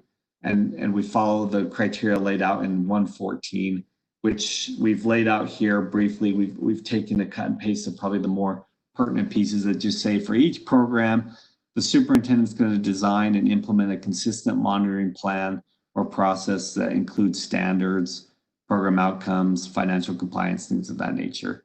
So again, there's this monitoring taking place, whether they be state funds or federal funds, to make sure that those funds are being used as they should be appropriately and that we're achieving the objectives that were stated. So, and that concludes my comments on monitoring. So I'll turn the time back over to you, Debbie. Thank you, Kevin. The last area of assurance services that we wanted to touch on briefly is related to the State Board of Education Internal Audit Department. And that's the department that Kevin and I work for. We have some other staff that work with us there. The standards that we follow with internal audit, it's a little bit different from your external audit, or it may be different. Utah code outlines that we have to follow one of two professional auditing standards. So either the government auditing standards or Yellow Book, and those are the standards that the state auditor's office follows, that are followed for the single audit, the state compliance audit. So we could follow Yellow Book, or the other option is the international standards for the professional practice of internal auditing, also known as Red Book. And we have determined that we would follow Red Book. So we are following those standards. They are similar to Yellow Book. There's not that many differences, but there are a few. So we follow Red Book, again, a little bit different. And what assurance do the audits that we perform, what do they provide? Well, each audit that internal audit does is a little bit different. They might have financial elements or compliance elements or performance elements. All of our audits are risk-based and they are approved by the State Board of Education. So we have a template that we use in our audit reports, and I've given you some excerpts from our cover letter, just outlining that we'll list the procedures that we've followed. We'll list, some of the things that we're finding, suggestions for improvement. Those kinds of things are included in the audit, and also that we're following professional standards. So internal audits, again, a little bit different. We don't tend to use the boilerplate that is used with the single audit, the financial statement audit, audits that recur. Those happen on an annual basis. So more of a boilerplate template makes sense for those. Internal audit, who knows if we'll ever do the same audit twice, because there's so much going on and given the resources that we have. So just pointing out the difference in assurance services between internal audits and external audits. And then we've provided at the end of the document this assurance services table that again goes through those regulations, the standards that are used as we perform audits and monitoring, and then also the assurance provided, which again is different. And I'd say that's the most critical piece to pull out of this document in this presentation, is just recognizing there are many types of assurance services. Some that you'll do internally, that your management will do, some that will be external, and it's just really critical to understand what you're getting so that we can address risks, mitigate them where necessary, right? To make sure that we are achieving our objectives and that we're accountable to our stakeholders, which includes our students, our parents, our educators, our taxpayers, again, everybody, it has everyone, sorry, losing my train of thought. Everyone, education is important to everyone. And so that accountability is really important. Kevin, I don't know if you have any final comments, but otherwise we are happy to take some questions. I know there are some out there. I don't have any final comments. I'm willing to take questions. Yeah. Hi, guys. We do have, quite a few questions. I'll see if we can get through most of these. Let me go ahead and start. Make sure I'm starting at the right spot here. Okay, first is, well, more of a statement, and you guys might want to speak to this, some of the things that they might be able to do. If management can't participate in the selection of an auditor, good luck getting a quality audit. And I don't know if it's not exactly a question, but a statement or a concern. And as part of that, kind of a follow-up, maybe USB should list the auditors that are worth using. So I don't know if we have auditors that might, or a listing that might be more useful, maybe in terms of like the size of the LEA, who might be better. I don't know if there's something along those lines. So maybe I'll jump in on that really quickly. Two things. First, the revision R277113 includes, and I think that rule, the revision of that rule, it will be published in the beginning of August. So that's when those revisions will become effective. But it requires training, mandatory training for your board members to increase their level of knowledge about audits and audit committees. So we recognize that there's an education element there. And just from practicality and administration, you'll have to figure out for your individual LEAs exactly what that looks like. So that's, and I know it's hard hands in figuring that out, but there will be some training that is coming on that for the boards. Secondly, I know the Office of the State Auditor actually goes out and does reviews of CPA firm work papers. So they might be a better resource to contact regarding, you know, are you seeing things? Do you have concerns with quality? And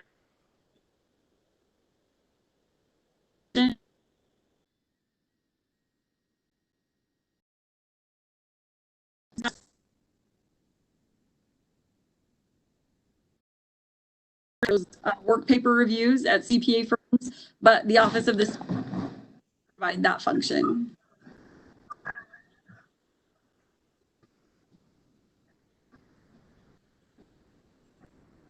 Hi, Debbie, you're cutting out just a little bit on that one. I think we got most of it, but there was a little bit of cutting out there. I'm not sure if it's WebEx or something else.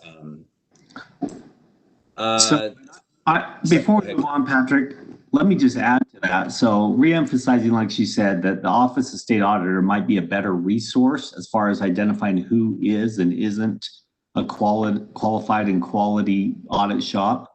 And then second of all, keep in mind that rule that we referenced is the state auditor's rule. That's not a board rule, that R123-5 that's saying that management cannot participate in the selection, right? And if we quote it again, if we go back to the actual language, going up there real quick, it says management of the entity may not participate in the evaluation of proposals for accounting services. So that doesn't eliminate management from the entire process. Clearly, management's going to participate in probably putting together the RFP and a few of those things.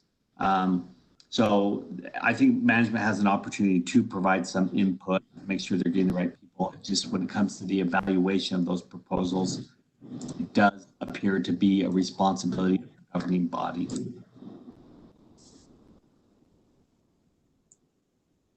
Okay, appreciate the response on those guys. So another kind of statement / question, FASB also requires organizations to have the ability to put together their own financial statements. A lot of smaller LEAs and charters fail this and are propped up by their auditors. Kind of a follow-up for charters. There are two firms that do 95% of audits. With my background, I've approached big four firms, large regional firms. Most have no interest or expertise in doing them. Does having a third firm review the RFP and declining to bid count as engaging a third audit bid? So that's a great question. And the rule, as the rule lays it out, I think that would be a question you'd have to answer or get a clarifying response from the auditor's office. They're the ones who will ultimately determine whether or not you have 3 and you've been competitive. So as the rule lines out, that if you haven't obtained those 3 quotes, and again, it's a recommendation that you contact the auditor's office and let them know.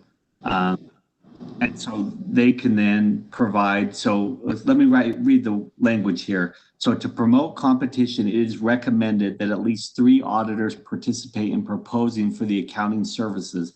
If the entity fails to receive 3 qualified proposals prior to awarding the contract, the entity shall notify the office. So we're talking about the Office of State Auditor, and the entity shall provide 5 business days for the submission of additional proposals. The office may direct the entity to revise and reissue its request for proposal whenever the office deems the procurement process was not competitive. So it looks like, again, that if you didn't get 3 qualified proposals, that the best move would be to contact the Office of the State Auditor and provide clarity to them what happened or what's taking place and whether or not you need to provide additional days to try to get submissions for additional proposals. Okay, appreciate that response, Kevin. Just a final couple of statements / questions. Maybe USBE should do the RFP for auditors and then schools can select from the approved list.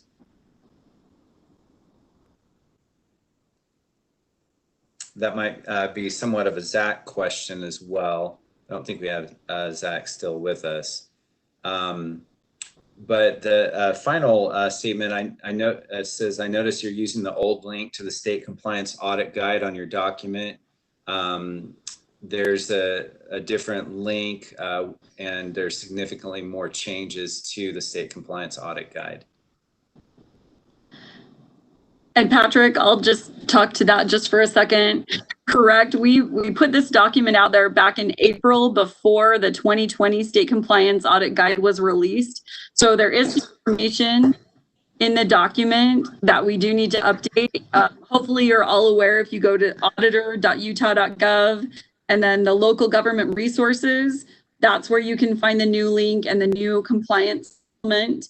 I will say regarding the state compliance guide and some of the changes, there was quite a collaborative effort between program and finance and audit at the State Board of Education to really look at that guide, which is what the CPA firms are using to do the audit. And in consideration of the need for a quality audit and the need for CPA firms to understand what they're looking at in public education, which you know is complex and challenging and exciting.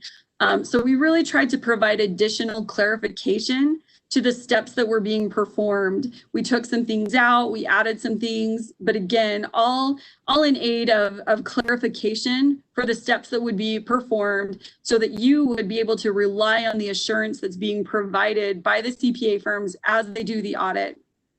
So yes, there were significant changes.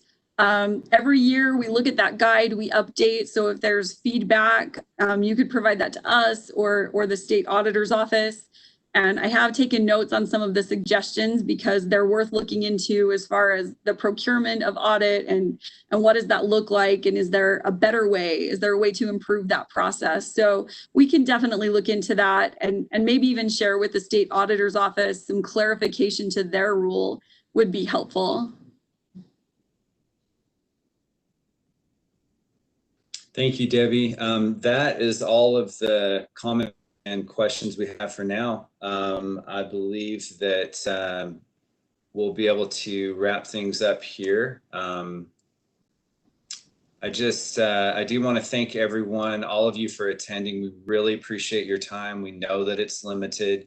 With a lot of the questions that we were unable to respond to and answer that you put in the chat, I will absolutely make sure that we follow up on those questions and hopefully have a response out to you within the coming week. We appreciate, again, all of the speakers who participated as well.